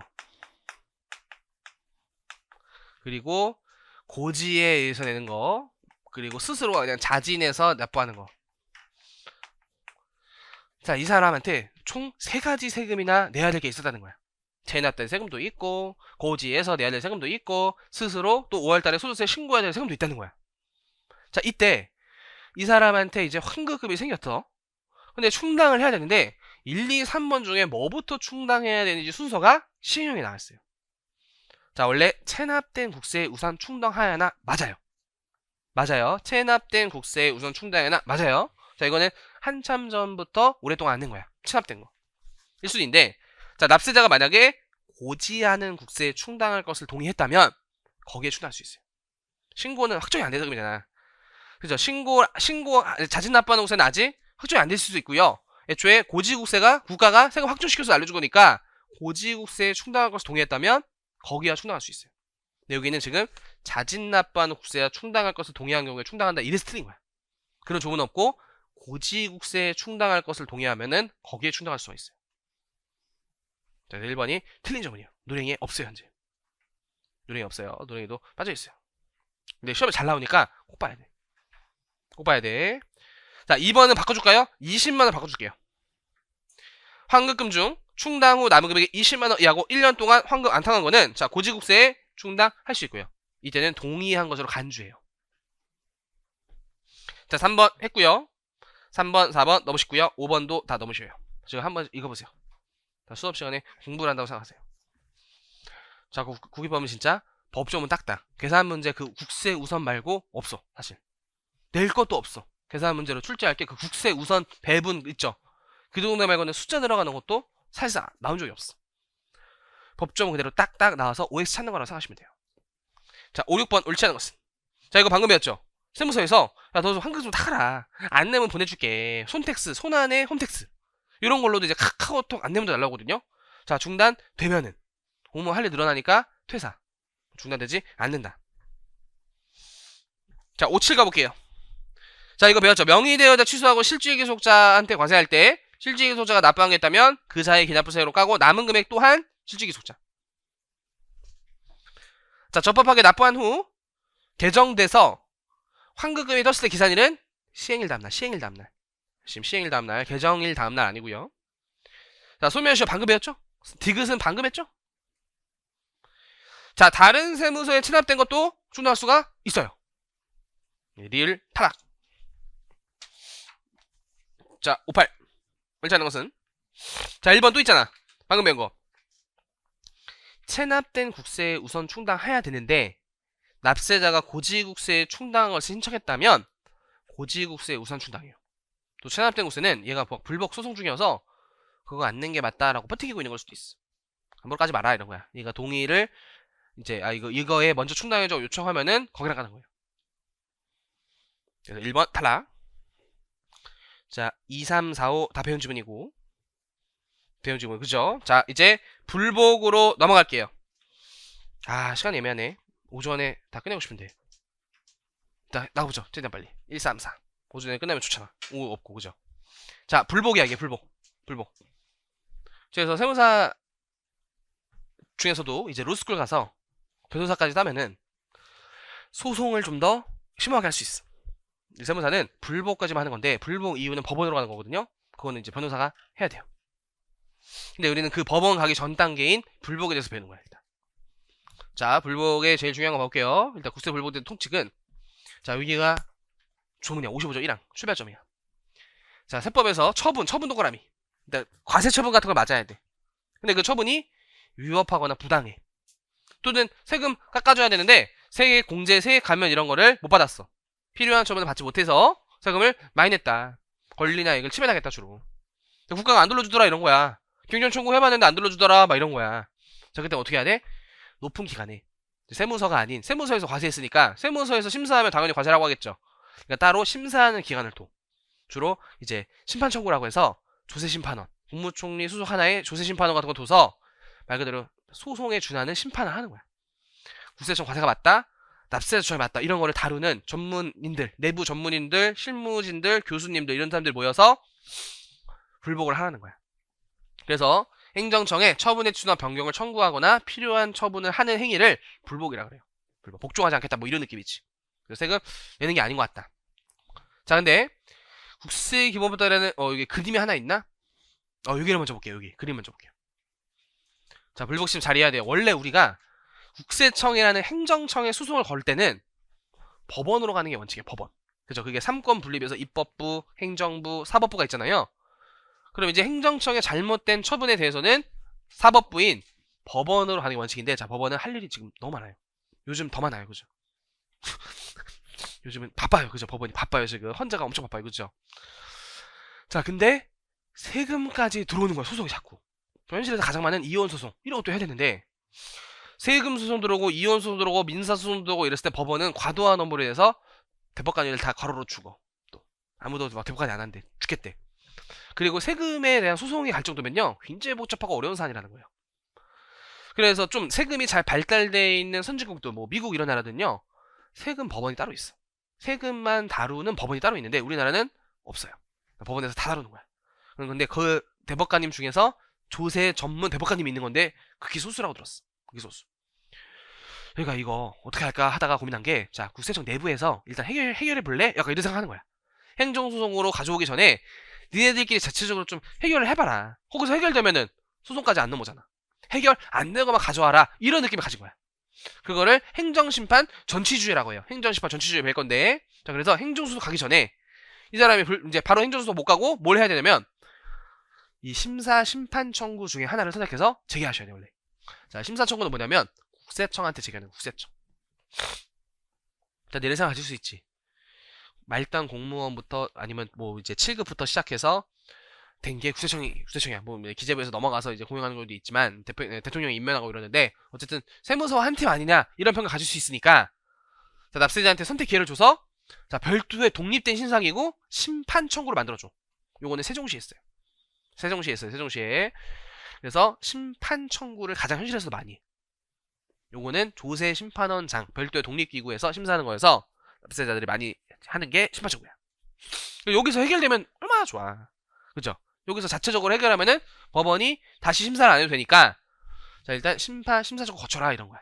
그래도 해결이 안 된 것만 90일안을 제기해서 법원으로 가져와라 이런 시스템이거든요. 근데 이 시스템은 뭐냐? 세무서 같은데 세무서 같은데 곧바로 그냥 이의를 제기하는 건데 잘 현실에서 안 하는 이유는 나한테 과세한 놈이야. 나한테 과세한 놈한테 지금 이의를 제기하면 과세한 지 얼마 안 됐어. 과세한 지 얼마 안 됐는데 갑자기 이의 제기해서 이거 과세 잘못된 거 해봤자 잘 해결 안 돼. 근데 그래도 기회를 주는 거야 진짜. 오류나 명백한 뭐 오류 같은 게 확실하면은 그냥 이의 신청해서 세무서에서 해결을 하는 거고, 그게 아니라면은 심사나 심판정고 둘 중 하나 선택해서 좀 다른 심사기관들이 이 과세 어떤 세금 이슈에 대해서 이제 소송을 하겠다 이런 거예요. 자, 다 90일이고요. 웬만하면 그거 다 배울 거야. 근데 이건 또 뭐냐? 감사원, 공무원의 공무원. 공무원을 감사하는 감사원. 감사직 공무원이죠. 감사직 공무원. 자, 이것도 어쨌든 뭐 다 한 팀 아니에요. 막 이런 평가할 수 있어. 그래서 감사원에 제기할 수도 있는데 잘 안 걸어요. 감사원은 좀 이제 조세 전문성이 높지 않을까 이런 편견이 좀 있어서 잘하긴 하는데 이론적으로는 감사원에 심사청구 할 수도 있어요. 감사원에. 그래서 셋 중 하나는 꼭 걸어야지만 법원이 받아주겠대. 이 사람이 바로 법원에 가는 거는 우리나라에서 안 돼요, 현재. 우리나라에서 안 돼요. 이의 신청은 해도 되고 안 해도 돼. 자, 이의 신청은 선택이야. 근데 심사, 심판, 감사원 심사 청구는 필수야, 필수. 셋 중 하나는 선택해서 해야 돼. 이렇게는 안 된다. 감사원에도 걸고 심판 청구도 걸어. 감사원에서는 과세래. 심판 청구에서는 과세가 아니래. 자, 어디 말 따라야 돼? 그래서 셋 중 하나 선택해야 돼요. 중복 제기 금지돼 있어요. 셋 중 하나 선택해서 심사 받고 그래도 마음에 안 들면 법원으로 가는 거야 이제. 이런 시스템이 제일 중요한 불복이에요. 알겠죠? 이런 시스템 제일 중요한 불복. 자, 앞쪽으로 가볼게요 이제. 자, 그래서 불복은 심사, 심판 청구에 의하여 해야 되는데, 자, 여기 체크. 동일한 처분에 대해서 심사, 심판 청구를 중복 제기해서 곤란하게 하지 말아라 이런 거야. 쟁송의 악순환도 좀 방지해야 되고요. 그래서 원칙적으로는 1심 한 번 제기하는 거야. 그러나 불복 청구에는 세무서에 곧바로 이의를 제기할 수도 있어요. 근데 이의 신청은 필수가 아니야. 그래서 이의 신청에서 결정받은 거를 다시 심사, 심판 청구로 가져가서 거기서도 안 되면 법원으로 가는 2심을 활용할 수도 있어요. 근데 이의 신청은 나한테 과세한 지가 얼마 안 되니까 잘 안 나르죠, 현실에서. 할 수는 있는 거야. 이의 신청 다음에 행정소송 가는 거는 안 돼요. 안 돼요. 심사, 심판 청구를 반드시 거쳐야 돼요. 다만 예외적으로 국세청장이 조사 처리할 것들만 처리할 것들은 이의 신청 할 수 없어요. 이의 신청은 세무서나 서울청 같은 지방국세청장이 하는 거기 때문에 국세청장이 처리해야 될 거는 이의 신청 할 수가 없어요. 바로 심사, 심판 청구로 올라가셔야 돼요. 알겠죠? 그거까지 봐주셔야 돼요. 자, 넘어가. 자, 저희도 하나 걸어놓은 거 있다 그랬죠. 아직 이제 대법원으로 이제 고등법원으로 넘어가고 있는 그 소득세 이자 소득의 병업대금이익 사례 있었죠, 그죠? 그거 계속 진행 중이고요. 자, 본래 행정소송은 사법부의 법적 심판을 받아야 되지만, 자, 이제 요 헌법 되지만 요게 이제 취지를 볼게요. 자, 세법에서는 행정청 내에서 해결하고 법원으로 넘어와라 이런 시스템의 행정심판 전치주의인데, 자, 첫 번째, 야, 니네가 과세한 거니까 니네 자체적으로 해결할래? 자기 시정에 기회를 주고 있고요. 자, 현실적인 이유가 이거야. 계속 반복적으로 제기되는 각종 소송들 플러스 세금까지 넘으면은 다 과로로 준다는 거야. 그래서 법원의 부담을 덜어주면서, 그리고 세 번째는 또 현실적인 취지가 뭐가 있냐면, 이 심사 심판 청구를 거치면은 이게 사실 한 번 소송 거치면은 하나의 이슈만 쟁점이 붙는 게 아니라 최소 3, 4, 5가지의 쟁점이 동시에 붙거든요. 그럼 몇 개는 또 해결되고 몇 개는 해결 안 되는 경우가 있으면서 이 사건에 대해서 정리가 돼. 그럼 법원은 일 처리할 때 여기까지 정리가 됐구나 하면서 시간적으로도 여유가 생겨요. 그런 취지 때문에 만들어진 게 행정심판 전치주의라는 거야. 알겠죠? 그래서 이제 현실적으로는, 자, 우리 세무사분들이 여기 심판 청구까지 담당하고요. 법원 갈 때는 변호사가 토스하는 거예요.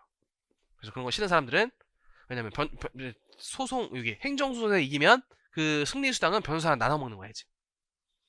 로스쿨 가는 친구들도 있어요. 로스쿨 가는 친구. 제 동기가 그랬어요. 동기 수석이 내가 서울대에 졸업했는데 은행 다니다가 해금 쪽 관심 많아가지고 세무사 수석하고 일하다 보니까 뭔가 불복 쪽에 자기 맞다 하면서 바로 서울대 로스쿨 진학해서 엄청 잘 나가요. 돈 많이 벌어요. 일단 수석은 남다른 거죠. 그죠? 수석은 뭐야, 괴물 아니야, 이런 느낌이죠. 그죠? 수석은. 그죠? 근데 이제 저랑 친했어가지고 제가 그렇게 많이 괴롭혔었어요. 놀리고 막. 재수석이야 이러면서 막 소문내고 막 그냥 막 재수 없고 막 그러면 그죠. 걔는 오히려 막 부끄러워하는데 오히려 그 부끄러우니까 더 놀리고 막 야 얘가 수석이야 이러면서 제가 쓰레기였어요. 쓰레기였어요. 그러시면 안 돼요. 자 그리고 자 국세 특수성 고려한 거고 자 파란색 체크. 자 그리하여 세금에 관한 쟁송은 불복 3, 4원 심사 청구에 이루어지며 이 절차를 거치지 않았을 때는 행정소송을 제기할 수 없다. 굉장히 중요한 내용이에요. 자, 지방세는 어차피 시험범위 아니니까 제기고 근데 다만자 이거 시험에 500번 나와요. 진짜. 다만자 체크 여기 다만자. 자, 우리 심사 청구에서도 보통 이제 법원 이제 소송이니까 얘가 서류 같은 거 안 내고 이러면은 각하 처분이야. 각하 읽지도 않겠다. 뭐 서류를 가져와야지 일제해서 또는 90일 지나서 제기하면 각하해야 돼. 각하.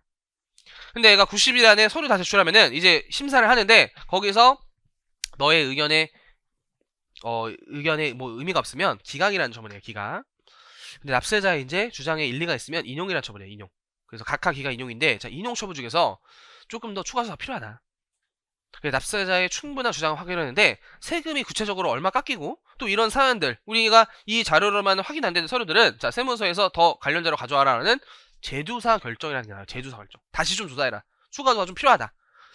그래서 제조사 결정에서 세무서에 과세가 나온 거야.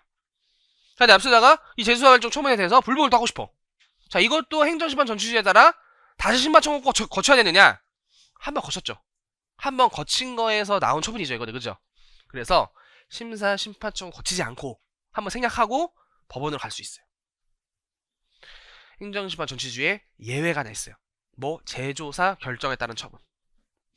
자, 근데 얘가 이게 대충 이제 현실에서는 담당 그 팀이랑 커넥션을 많이 해요. 전화도 많이 하고 소통도 많이 해요. 대충 분위기를 알아. 대충 분위기를. 이거 소송 안 가도 여기서 이제 세금이 안 부과될 것 같으면은 곧바로 심사 심판 청구 제기해서 거기서 해결해 주세요. 그래서 이거는 뒷조문이야. 뒷조문. 제조사 결정 처분은 또 심사 심판 청구가 안 된다가 아니라 거치지 않고 네가 싫으면 여기 이제 기간 못 믿겠어. 난 법원으로 갈래. 하면은 법원으로 가도 되지만 여기서 해결될 것 같으면 심사 심판 청구 제기해 주세요. 제조사 결정 처분은 선택이에요. 별로. 뒷조문이랑 다 연결시켜보면은 선택이 돼요. 근데 일단 오답으로 많이 나오는 거는 심사 심판 청구는 반드시 거쳐야만 행정소송 제기할 수 있다. 이렇게 500번 나오는 게 굉장히 저게 중요했었어요. 사실. 이제는 한 7, 8년 전인데 계속 되고 있어. 아마 작년에도 나왔을 거야. 또 나오고 한 문제 그냥 죽어가는 거야. 자, 한편 심사 심판 청구를 거친 처분에 대해서는 행정소송법 조문 쫓아가지 말고 이 심사 심판 청구 경조 통지 받고 90일 안에 제기하도록 되어 있고요. 결정 통지 못 받았으면은 통지 받기 전이라도 결정기한 지난부터 소송 제기할 수가 있어요. 자, 이것도 봐야 돼. 제조사 결정에 따른 처분청에 한번 거쳐서 나온 제조사 결정 처분은 자 결론 이렇게 됐다 그랬죠. 심사 심판 청구 건너뛰고 바로 법원 갈 수 있어. 자 그때는 처분청에 제조사 결과 통지 받은 날부터 90일 안에 하셔야 되는데 다만 처분기간에 제조사 결정도 60일 이내 처분청에 통지를 받지 못한 경우에는 처분기간 지난부터 행정소송 제기할 수가 있고요. 그리고 심사 심판 청구를 거쳐 제기하는 경우에는 거기서 나온 거 받은 날부터 90일 이내 이런 식으로 되어 있는 거예요. 자, 감사한 심사 청구 이런 게 있다만 봐. 이런 게 있다만 보세요. 이런 거 감사원법이니까. 감사원법 조문은 시험 안 나오고 그냥 감사원법 심사 청구도 할 수 있다 말만 돼 우리는. 자, 넘어가. 자, 불복했을 때 효력 중요해 이것도. 자, 세법에 특별한 거 빼고는 집행에 효력을 미치지 않아요. 불복을 했다라고 했을 때 갑자기 과세관청에 과세할 수 있는 어떤 처리들이 갑자기 스탑 되지 않는다는 거야. 이제 얘한테 고지서 보내가지고 독촉장 보낸 다음에 압류하려고 하는데 갑자기 불복을 걸어. 갑자기 자 여기 불복 들어온 거니까 자, 압류팀 멈춰주세요. 이게 아니라 그냥 진행하는 거야. 그게 처분의 집행에 효력을 미치지 않는다는 거예요. 왜냐면 그런 불복을 남용할 수 있어요. 그죠? 억울하지 않은데 일단 아는 세무사한테 이거 좀 해주세요 해가지고 그냥 불복 걸어버려. 처분 집행 정지된대. 그렇게 악용하는 걸 방지하는 거야. 근데 집행 부정지 원칙인데 자 취지도 배웠고 단 재결청이 처분의 집행 절차의 속행에 때문에 자 이거는 정지 안 시키면 납세자에게 심각한 손해가 생길 것으로 인정돼. 자 그때는 예외적으로 정지 결정할 수가 있어요. 자 예외가 정지야. 그래서 자, 그리고 세법에 특별한 규정이 있는 경우가 뭐냐면, 세법에 특별한 규정이 있는 뭐냐면, 자, 공매 하나 적어둘게요. 공매. 공매는 제한돼요. 일단. 왜냐면, 자, 불복 중이야. 근데 얘가 압류까지 했어. 근데 아직 불복 중이야. 결론은 몰라. 납세자가 돌려받을지 내는 게 맞는지 모르는 상태야. 근데 팔아버려. 그래서 이제 남의 재산 됐는데 나중에 불복에서 승소해서 납세자한테 돌려줘야 된대. 자, 근데 이미 팔았대. 이럴 수가 있죠. 그래서 경매에서 산 사람한테 다시 뺏어가 줘? 그럼 경매한 사람은 무슨 잘못이야? 그래서 공매는 정지돼요. 자, 그거는 조문에 여기 조문에 국세징수법 조문에 있어요. 국세징수법. 국세징수법에 공매는 불복 중에 제한된다 이렇게 나와 있는데 이것도 예외가 하나 있어. 단 속히 매각하지 않으면 재산 가치가 떨어질 염려가 있는, 예를 들어 막 식품들 있죠. 식품들은 다 유통이 아니잖아. 그죠? 예를 들어 우유야. 어차피 얘가 우유 파시는 사업이야. 우유 압류한 거야. 자, 근데 이거 안 팔면 썩을 수가 있어. 기한 지나가지고. 그죠? 그때는 파는 게 유리한 거야. 납세자한테. 그죠? 그래서 오히려 파는 게 유리할 때는 예외적으로 팔 수 있어요. 또 이게 시즌, 여름에 잘 팔리는 게 있고 겨울에 잘 팔리는 게 있잖아. 그죠? 예를 들어 크리스마스 시즌에 팔리는 장식이라든지 여름에 팔리는 아이스크림이나 뭐 여름에 뭐죠? 빙수야. 상대적으로. 자, 오히려 그런 거는 팔아주는 게 납세자한테 좋은 거야. 그래서 그런 경우에는 팔 수가 있어요. 자, 그게 세법의 특별한 규정이에요, 사실. 그거 빼고는 정지가 원칙. 아, 부정지가 원칙, 소리. 부정지가 원칙. 부정지가 원칙. 자, 넘어가. 불복 대상은요, 처분 체크. 처분받은 거가 이제 불복할 수가 있고요. 사실 이제 판례로 넘어가면은 저 처분이지 아닌지 판단 자체가 어려워. 뭐 대표적으로 우리 시험에 나오는 소득금의 변동통수 받은 거 있죠. 그런 것도 처분이야. 법인세법에서 소득금의 변동통수 받잖아. 그런 것도 처분으로 인정받아요. 왜냐면 그거 받으면 원천징수 해야 되거든요. 이렇게 원천징수 해야 할 의무가 생기는 이런 과정 자체가 세법의 처분에 해당한다 하면서 그런 것들이 판례예요. 처분인지 아닌지 판단도 어려워요. 우리 시험에 1차는 안 나오고요. 자, 그리고 불복 할 수 없는 것들 요거 말문이 나오거든요. 첫 번째, 자, 이거는 조세범 처법에서 벌금 같은 거 맞은 거거든요. 세금에 관한 쟁송, 세금의 과세 이슈가 아니라 벌금 맞은 거 다른 데서 해요. 다른 데서 심사하는 거예요. 이거는 다른 데서 형사소송 이런 데서 하는 거야. 불복할 수가 없고요. 자, 이거 감사원에 심사 청구한 거 국기법에 또 가져오면 안 되죠. 중복 제기 안 된다 그랬고 거기서 떨어진 처분을 또 제기하면 안 되는 거야. 자, 우리 2심 아까 심사, 심판, 감사 거쳤으면 그 다음에는 행정소송으로 가는 거지. 감사원에서 나온 처분을 심판청구로 가져오시면 안 된다는 거예요. 이제 윗동네로 가야 돼. 윗동네로. 윗동네. 그 말이야 이게. 한번 과태료부과 처분도 세금에 관한 이슈가 아니라 벌금 같은 것만 때려 맞는 거죠. 벌금 같은 거 때려 맞는 거는 다른 데서 이거 벌금인지 아닌지 판단해서 다른 기관에서 심사한다는 거야. 이게 심사청구, 심판청구는 이 법령 해석하면서 과세에 맞는지 안 맞는지 이런 거 보는 거야. 자, 여기 한번 읽어보시고. 자, 그리고 처분, 심사, 심판청구의 처분에 대해서는 이의시적, 역으로 못 가. 그죠? 그래서 국세청장이 과세라고 했던 거를 세무서장님보다 한참이야. 갑자기 이의시적으로 내려가서 세무서장님한테 이거 국세청이 과세라는데 이거 좀 심사해주세요 이러면요. 세무서장이 꺼지라 그래요. 국세청장이 높으신 분이 한 거니까 제가 못 봐요. 이런 거지. 그래서 심사, 심판청구 처분에 대해서 이의시적 당연히 못 가고요. 같은 이게 심사 청구에서 나온 거를 심판으로 못 가고 심판권도 심사로 못 간다는 거야. 이제는 행정소송으로 넘어가셔야 돼요. 억울하면. 다만 또 나온다. 제조사 결정에 따른 처분청의 처분에 대해서는 제조사 결정을 한 행정청 줄여서 재결청에 대해서 할 수가 있어요. 그래서 앞에 조문이랑 연결시키면은 선택이라 그랬죠. 제조사 결정 처분은 심사 심판 청구 할지 건너뛰고 행정소송 할지 납세자의 선택이 돼요.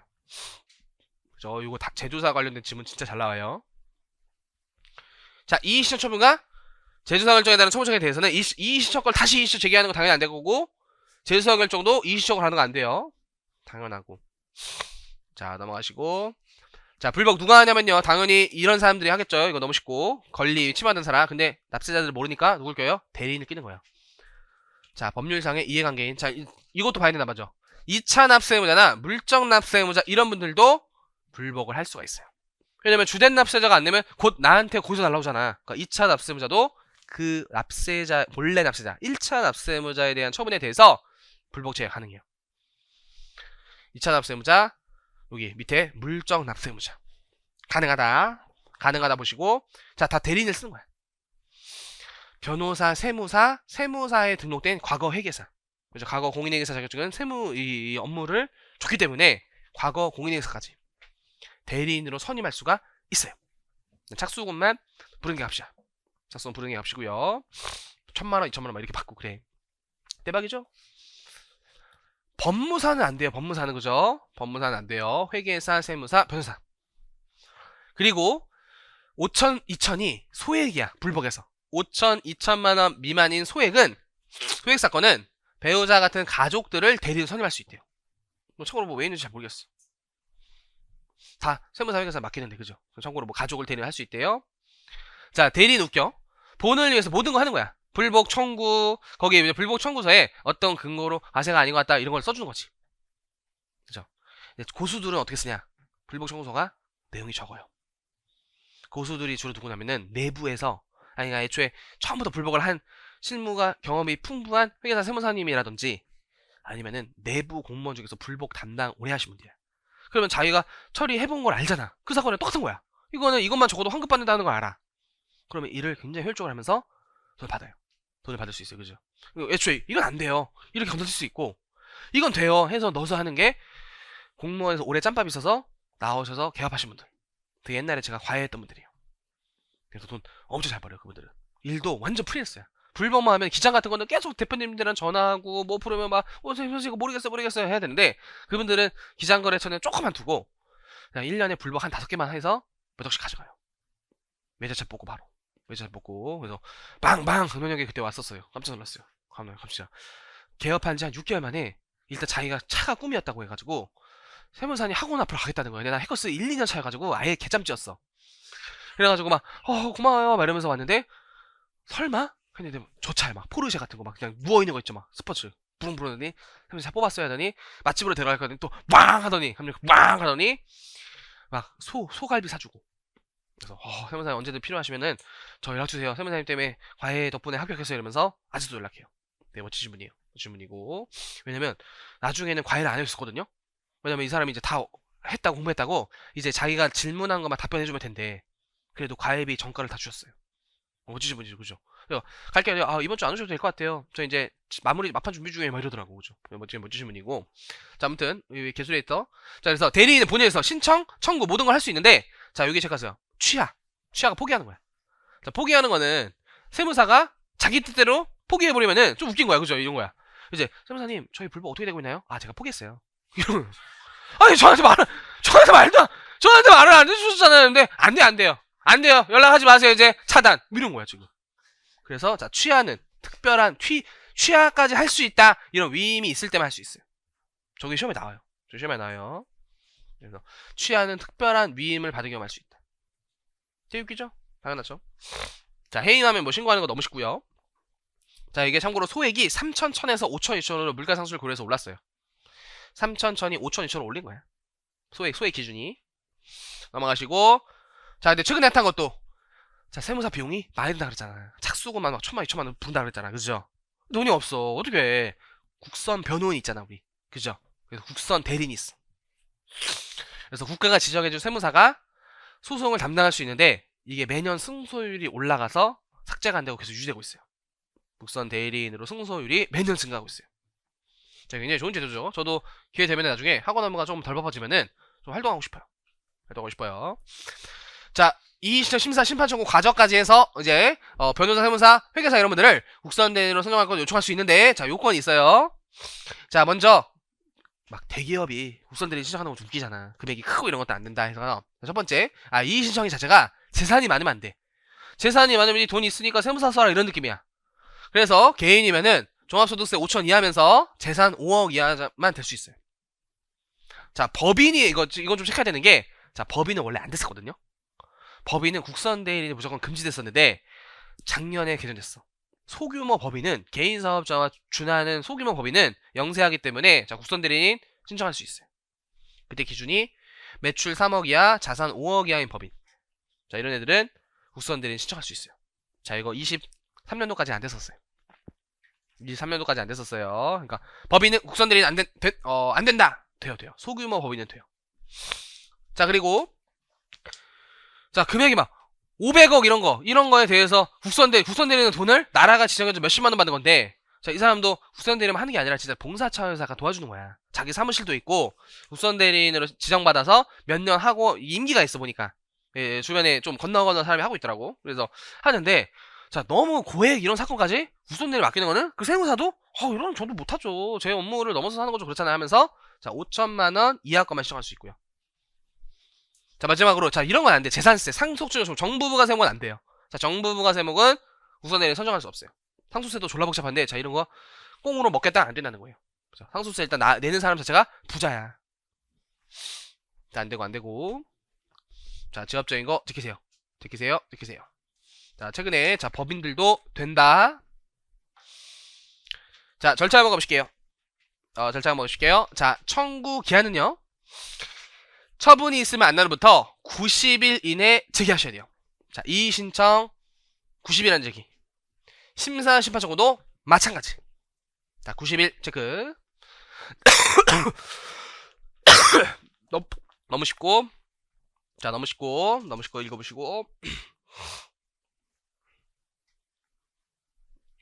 뭐지 이거? 여기 흐릿해서 잘 안 보여. 세무상 지합적이에요. 한번 읽어보시면 될 것 같고. 자, 이의신청은 세무서나 지방청에 하는 거고요. 심사청구는 국세청, 심판청구는 조세심판원에 하는 거다. 봐주셔야 돼요. 좀 보시고. 자, 요거는 앞에서 배운 거에서 넘어갈게요. 3번 넘어가고. 자, 심리로 가보자. 심리. 자, 일단 이 경우는 조문이 가줄게요. 혹시 내용적인 서류들을 누락하셨다면은 보정해서 자, 이거 좀 더 가져오세요 라는 걸 당연히 20일의 기간을 정해서 요청할 수 있고요. 경미하면은 직권으로 수정할 수 있대요. 자, 이 보정기간은 이 보정기간이 괜히 길어져서, 자, 결정기간이 90일인데 이것도 90일이 지나버려서 결정이 되면 안 된다는 거야. 그래서 결정기간에는 불산입 되고요. 자, 그리고 여긴 다 넘어가고. 자, 요거 단어는 좀 볼게요. 자, 여기 표. 자, 애초에 서류를 제출하지 않았거나 90일 안에 제기를 안 하면 서류를 그냥 아래 밑으로 떨어뜨린다. 이게 물리치각 아래라는 한자여가지고 각하라는 처분인 거 기억하셔야 돼요. 각하. 이게 기각으로 나면 틀려요. 각하. 이거는 서류를 아예 안 읽는 거야. 얘가 가져오라는 거 안 가져오고 시간 지나서 가져왔거든. 각하. 자, 근데 일단 90일 안에 적법한 서류 다 신청하면 읽어보는 거야. 이유 없어? 기각. 거부할 기회 한자가 거부해서 물리친다. 기각.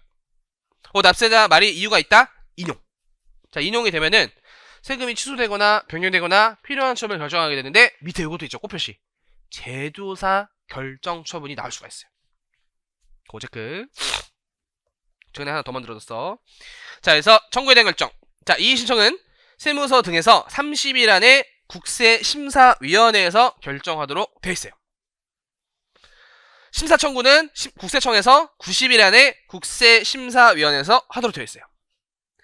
조세심판원은 90일 안에 조세심판관 회의에서 하고 있어요. 학교 교수님도 임명돼가지고 열심히 하고 있다고 하더라고. 너무 또 공부만 하고 연구만 하니까 정말 실무가 갈증났을 때 한 번씩 교수님들이 조세심판원 갔다 오세요. 엄청 재밌어요. 2년, 3년 정도 해요. 자, 넘어가시고. 자, 결정의 종류. 각하, 기각, 인용 배웠잖아요. 그래서 각하 결정 사유 볼게요. 각하 결정 사유 밑에 청구 기간 지나서 청구되거나 수정 안 했거나 적법하지 않거나 애초에 처분이 없었거나 권리 침해당한 적이 없었거나 세무사가 아닌데 구라친 거, 이런 거 걸리면은 각하예요. 사유를 외우기보다는 이런 경우에 기각이다 라고 나오는 것만 주의해주세요. 각하죠. 각하. 또 밑에 자, 심사 심판 청구 둘 중 하나만 하라 그랬잖아요 이거야. 둘 다 제기하면 각하야. 그래서 각하야. 그냥 공무원분들이 각하에 되게 스트레스 풀어요. 아, 이거 각하 처분해야겠다 막 이렇게요. 자, 재조사 결정 읽어볼게요. 추가적 조사가 필요하면 처분청을 하여금 재조사하여 그 결과에 따라 취소 경정 필요한 처분하는 행위를 재조사 결정을 하고 있었고요. 이게 15년 전에 조문이 없어가지고 비판이 많았어요. 그래서 15년 이후에 이제 이 조문이 명확하게 됐었고 실무에서만 했지 법조문에 근거 없어서하는 거야. 법조문 근거 없이 이렇게 재조사하고 결정하는 게 맞냐 이런 비판이 많아서 조문에 들어가요. 자, 60일. 자, 재조사 결정이 있다면 60일 안에 하라는 것만 조사하고 그 결과에 따라 취소 경정 필요한 처분을 할 수가 있어요. 그 정도 가져보세요. 자, 넘어가고. 자, 이거 최근에 시사됐어. 자, 조사해봤는데 불복 들어왔는데 당초 처분을 그대로 유지해야 되는 상황인 거야. 왜냐면 납세자 주장이 다 가라거나 얘가 그냥 잘 몰라서 이런 식으로 주장했는데 그 주장이 다 아니었다는 거야. 그러면 지금 이유 있는 게 아니라 원래 있었던 처분 그대로 유지해야 된다 이런 결과를 맞이해야 되는데 그게 조문에 없어가지고 만들어준 게 일명 약간 원처분 유지야. 이렇게 불복 대상이 된 처분의 취소 경정을 하지 않을 때에는 원처분을 유지하는 이렇게 재조사 과정에서 확인한 사실관계가 달라. 납세자 주장의 사실관계가 확인이 불분명한 경우에는 원래 가사했던 처분을 그대로 유지한다라는 각하기각 인용 플러스 이제 원처분 유지도 등장했어요. 자, 이것도 각하 이렇게 기각 이렇게 나오면 틀리는 거죠. 원처분 유지 이거 신설됐어요. 자, 당연히 통지해줘야 되고 90일 안에 통지해준다 읽어보시고요. 결정의 효력 가볼게요. 자, 이제 불복에 대한 결정이 나오면 당연히 과세관청도 스스로 결정을 처리하거나 변경하는 것이 허용되지 않고 있어요. 자, 이제 공식적으로 결정이 된 거니까 세무서에서 자체적으로 바꾸면 안 된다는 거고요. 넘어가시고 불가쟁력 굉장히 중요해요. 자, 이제 결정이 일어나면요 더 이상 쟁송을 다툴 수가 없어요. 심사, 심판청구 이런 거를 다툴 수가 없어요. 그래서 불가쟁력도 봐주세요. 더 이상 쟁송을 다툴 수가 없어요. 90일 지나고 이러면 다툴 수가 없어요. 자, 기성력은 그걸 이제 따르게 하는 힘이니까 한번 읽어보시고 굉장히 쉬우니까 읽어보시고 인용일 때 심판원 좀 자세히 보기. 심판원, 조세 심판원. 자, 여기 체크. 국무총리 산하기관이에요. 국무총리 산하기관. 별도의 독립된 기구니까 세무사 회계사들이 가장 많이 활용하는 게 심판청구. 독립적으로 수행해요. 중립성을 보장해서. 자, 세무서 구세청 한 팀 아니냐. 근데 똑같은 의견 나오는 거 아니야? 그래서 심판청구 만든 거고요. 자, 이때 안 봐도 되고 안 봐도 되고 안 봐도 되고. 자, 임기 단축 외우세요. 최근에 해줬어. 자, 3년 한 차례만 중임할 수 있어요. 상임. 항상 심판원으로 있는 사람은 임기 3년에 한 번 중임할 수 있는데, 자, 비상임 교수님들 대학교에서도 이제 강의하시고 이제 일 있으면은 가서 가시는 비상임 조세 심판관의 임기는 3년이돼 연임할 수 있어요. 이제 중임은 이제 합류한 다음에 쉬다가 다시 할 수 있다는 거고, 연임은 곧바로 3년 이렇게 융유할 수 있죠. 비상임은. 그죠? 왜냐면 교수님들은 대학교에서도 수업도 해야 되면서 세종시에 가서 한 번씩 청구해야 되기 때문에 1년 내내 이렇게 업무를 많이 하는 게 아니라 뭐 2건 정도 하시는 걸로 알고 있어요. 자, 근데 이때 이제 3년 정도 하면은 재미도 있고 전문가가 좀 됐는데 갑자기 이제 재미가 있을 찰나에 안 된대. 끝났대. 임기가 끝나서 안 된대요. 더 하고 싶은데요? 안 된대요. 그래가지고 오히려 이렇게 일한 사람이 일 처리 잘하더라 해서 한 차례 연임 가능한으로 바꿨어요. 중임이 아니고 연임이 되도록 바꿨어요. 비상임, 조세, 심판관. 또 대학 교수님들, 경영학과 교수님들, 회계사 자격증 이런 거 있으신 분들은 한 차례 연임이 돼요. 자, 이게 또 오래 있으면은 당연히 권력기관이니까 뇌물도 받고 이러면서, 그죠? 이제 기업들이랑 이렇게 막 이제 조작할 수가 있으니까 임기가 있는 거야, 일단. 네, 임기를 보장해줘야 돼.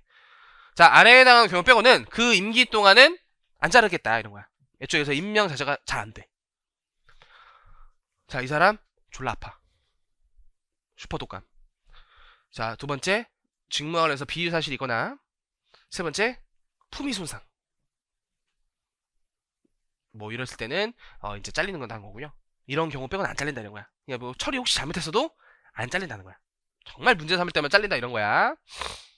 자, 넘어가. 여기 전에 거 봤고요. 바꾸요 왔고요. 자, 오전에 만나면 끝낼게요. 오, 저랬어. 자, 여기 볼게요. 심판관 회의. 자, 이처럼 조세 심판원장이 심판 청구 받으면 회의를 결정하는데, 자, 아래같이 단순 사안에 대해서는 주심 조세 심판관 단독으로 결정을 할 수 있대요. 왜? 1번 5천, 2천의 소액 심판으로서 해석에 관한 것이 아니구나 이미 과거에 있었던 사례면 굳이 회의할 필요 없죠. 교수님들, 자, 이번 주 언제 오세요 해서 차 타고 세종시까지 갔어. 자, 모이셔서 다 오셨어요? 오셨어요? 자, 각하할게요. 퇴근. 이렇게 되는 거야. 그렇죠. 그래서 회의 열지 않고 처리할 수 있다. 2번도 유사 사례가 있고 각하 결정은 주심 조세 심판관이 각하 때리면 되는 거잖아. 그죠? 회의 열 필요 없죠. 너무 쉽고. 자, 합동회의까지 해야 돼. 복잡한 건 합동회의까지 해야 돼. 뭐 이런 거야. 시험에 나온 적은 없고요. 넘어가시고. 자, 근데 이것도 알고 보니 조세심판원에 우리 엄마가 있어. 엄마, 조세심판이지. 나 지금 법인 지금 불복 들어갔는데 엄마가 맡아줄 수 있어? 안 되겠죠. 그래서 제척과 회피라는 게 있어. 심판관으로부터 제척된다라고 되어 있는데, 첫 번째는 심판 청구에 또는 대리인이요. 세무사 회계사도 조세심판관 회의에 들어가요. 근데 그 대리인이야. 대리인 자기가 청구한 거 자기가 심사한대. 안 되겠죠? 자, 가족들 위에 규정된 사람의 친족이거나 친족이었던 경우. 그리고 웃긴 게 뭐냐면, 자, 종업원도 안 됐거든요. 법인의 종업원. 종업원이 한참 전이라고요. 한참 전에. 한 10년 전에, 우리 어디서 봤더라? 거기 법인 대표님 아니세요? 맞지? 너 그때 그 막내 그게 술자리에서 토하해가지고 막 화장실에서 두드려주고 걔 아니야? 맞죠? 제척 이러기에는 기억도 안 난대. 그래서 5년 이내에 일한 걸로 한정한다. 5년 이란 걸 한정한다. 자, 증언 감정하거나 뭐 이런 사람들 한번 읽어보시고요. 자, 한편 조세심판관 자체가 이런 사유를 본인이 알면은 스스로 회피해야 돼요. 스스로 회피하는 거고요. 담당 조세심판관이 관상이 마음에 안 들어. 사주를 봤는데 지금 돼지랑 예를 들어 막 뭐로 안 맞는데 그러면서 이 사람한테 공정한 심판 기다리기가 어렵대요. 그때는 기피 신청을 할 수가 있어요. 사건을 합치거나 분리할 수도 있다라는 거고요. 넘어가시고, 자, 여기 시험에 좀 나오거든요. 자, 이거는 심판 청구 외에 심사 청구에도 준용되는 조문이에요. 자, 심판 청구한 처분에게 불리한 결정 하지 못해요. 자, 이거는 납세자 권리 구제 제도야. 자, 납세자의 권익을 보호해 주는데 갑자기 세무조사처럼 불복하기 전에 세금보다 더 나오면 안 된다는 거야. 그럼 누가 무서워서 불복을 해? 그래서 자, 불리한 결정하지 못한다. 일명 불이익 변경 금지 원칙이 들어가요. 재조사 결정 처분에 대해서도 불이익 변경 금지 원칙이 준용된다는 게 판례예요.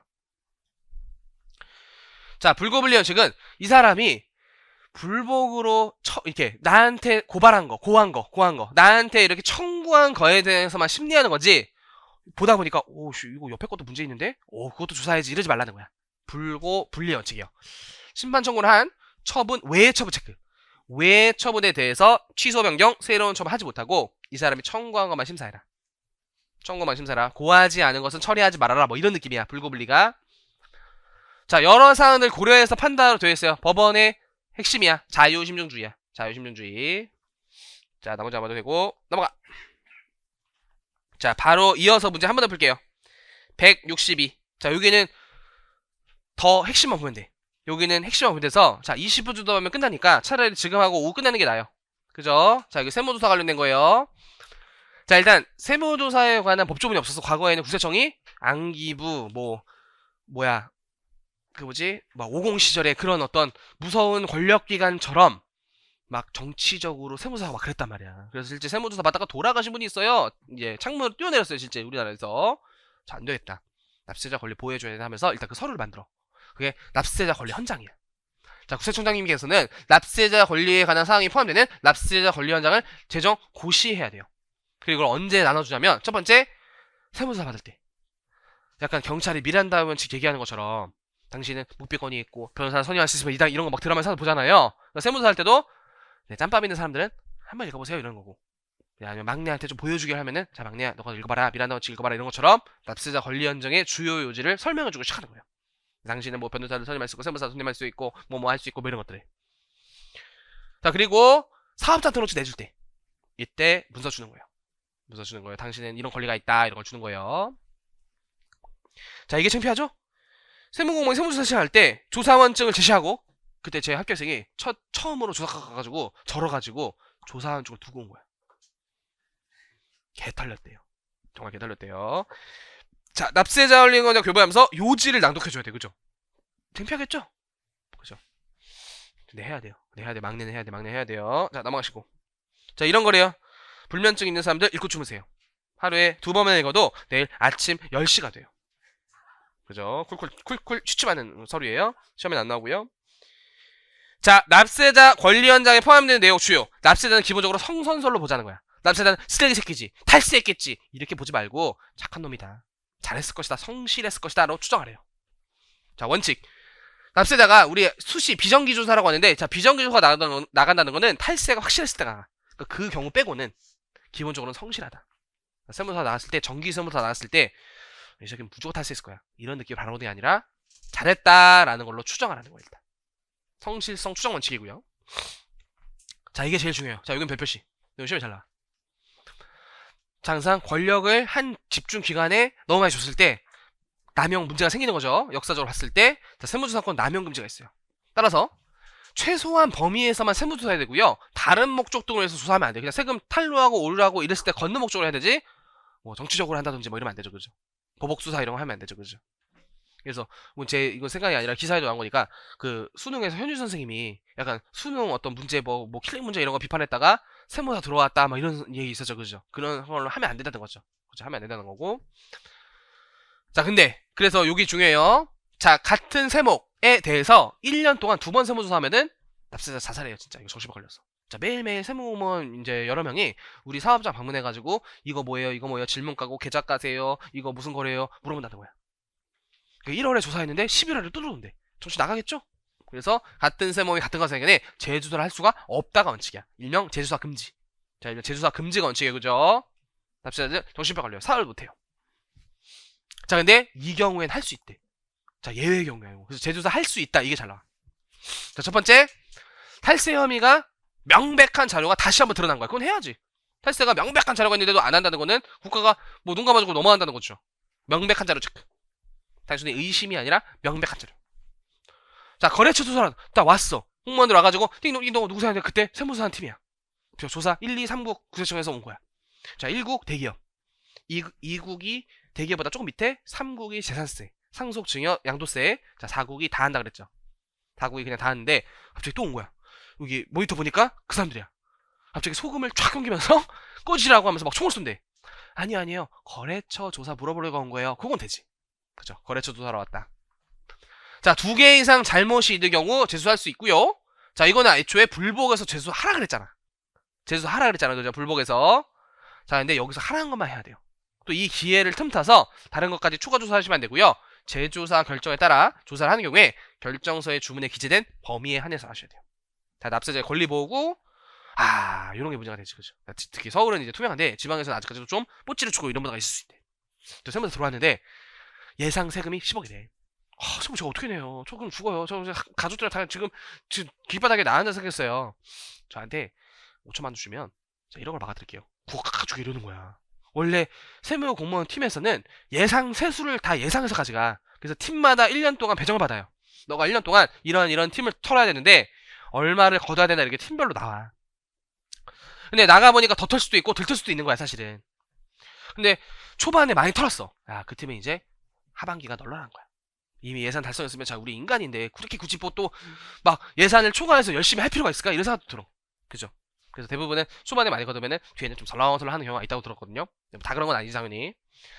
자, 근데 뽀찌 줘가지고 뇌물 줘가지고 10억 원 과세를 1억을 막아가지고 자 들어왔는데 야 여기 왜 1억밖에 먹었어? 잘했던데요? 뭐 이러고 있어. 근데 다음날 갑자기 외제차가 하나 뽑혀있어. 공무원이. 야 너 차 샀어? 아내가 샀어요. 로또 당첨돼서요. 갑자기 주말마다 해외여행 가. 그리고 온몸에 다 구찌, 루이비통, 크리스찬 디올이야 지금. 뭐야 너 이거 짭이야? 그냥 사봤어요. 궁금해서 막 이러고 있어. 너무 이상하죠, 그죠? 털어봤어. 감사원에서 털어봤어? 뽀찌 받았네. 자, 그럼 재수사 들어가야 돼요. 그죠? 세무공무원에게 직무와 관련해서 뇌물 준 거 걸렸다. 조져 이거고. 자, 두 번째 우리 원래 세무조사는 통합조사라고 해가지고 모든 세목 다 조사해야 되는데 자 예외적으로 부분조사만 할 수도 있거든요. 자, 부분조사만 실시했기 때문에 나머지 사안들에서 추가조사 필요하면 할 수 있고요. 자, 마지막에도 이거 전국적으로 탈세 행위를 유행처럼 하는 경우가 있어. 어떤 행위에 대해서. 그래서 일제히 조사할 경우에 일제조사. 자, 법원에서 아니면 검찰에서 이 사람 조사해야 된다고 뭔가 달래. 그거 처리하기 위해서 하는 거. 자, 유일하게 납세자한테 좋은 게 환급금 조사. 환급금 조사할 때는 재조사를 왜 해줘야 돼.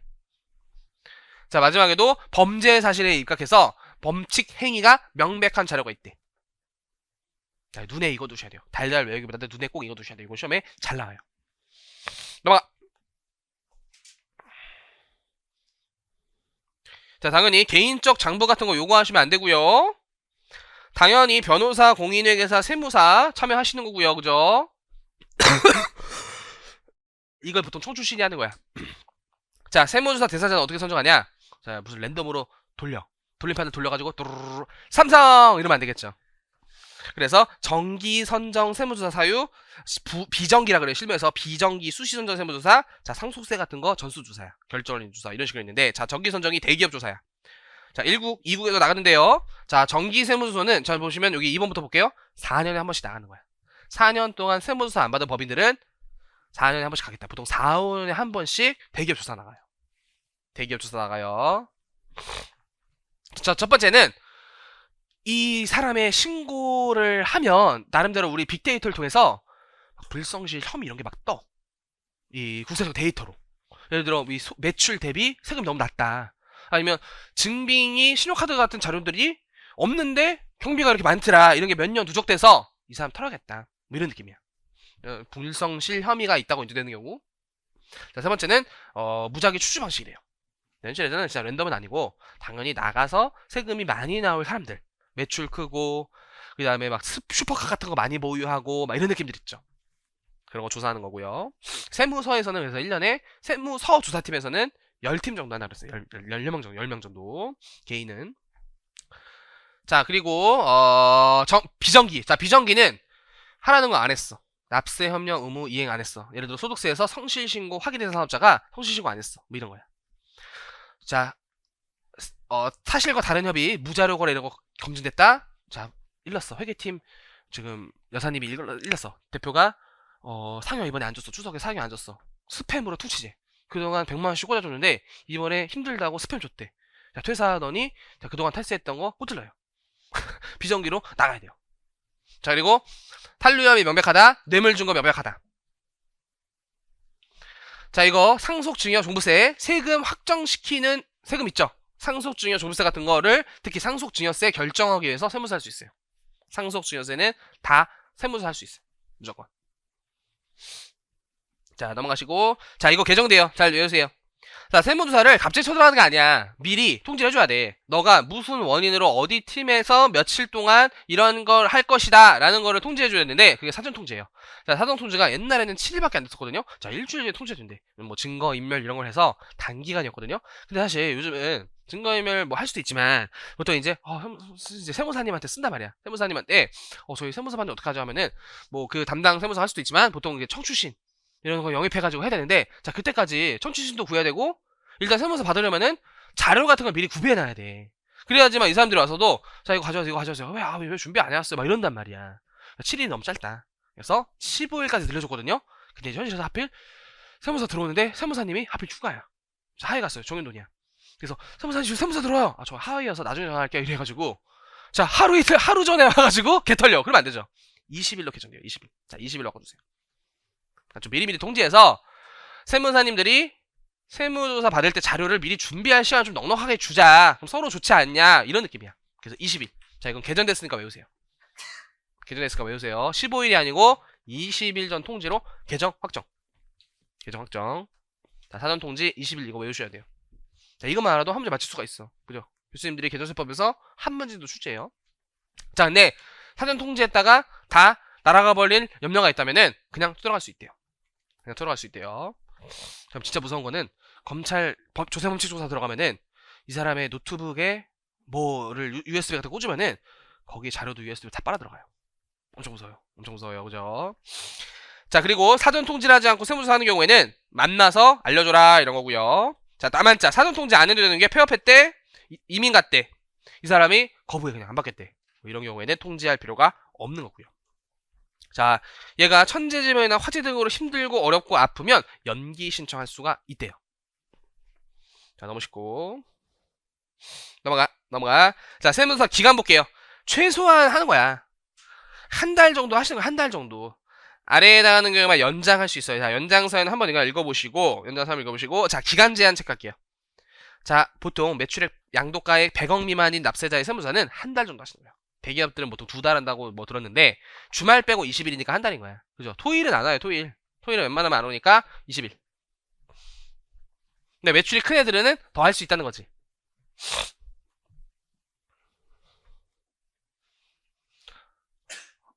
자, 근데 아래에 해당하는 경우에는 세무조사 내 기간 제한, 연장 제한 다 받지 않고 그냥 넉넉고 얘네들을 제가 주장창 털 수 있는데, 당연히 가라다, 역외거래 탈례다, 차명계좌 명의이장이다, 미등기재산 양도하고 거짓계약서 구라쳤다, 막 이런 경우에는 그냥 주장창 털어라 할 수 있는데, 자 여기서 시험에 하나 나온 게 있어요. 포인트가. 여기 아니네. 나 이거 문제표 써야겠다. 자 넘어가시고 자 세무조사 진행이 어려우면 중지할 수도 있어요. 자 중지기간은 세무조사 기간 연장기간에 산입하지 않고 있는데, 뭐 중지는 그냥 납세자가 요청하거나 이런 거 사유나 한번 읽어보시고, 사유가 막 달달 나오지 않아요. 사유가 달달 나오지 않으니까 한 번씩만 보시고요. 자 안편자 체크. 자 중지기간에 현실에서는 전화해서 막 뭐 자료 좀 내주세요 질문하고 막 그러거든요. 네, 이론적으로는 안 되는 거야. 중지기간에는 질문 검사권이 없어요. 현실은 해요. 현실은요 요구할 수 없다야. 요구할 수 있다라고 출제했어. 봐주시고. 자 세무공무원은 원래 뭐뭐 조사하기로 하고 쳐들어가야 되는데, 세무조사 과정에서 다른 세목이나 다른 내용까지 범위를 확대할 수 있느냐, 원칙은 없어요. 자 원칙은 없는데 다음에 해당하는 경우만 있어요. 자, 첫 번째, 자 핵심 키워드 한번 보세요.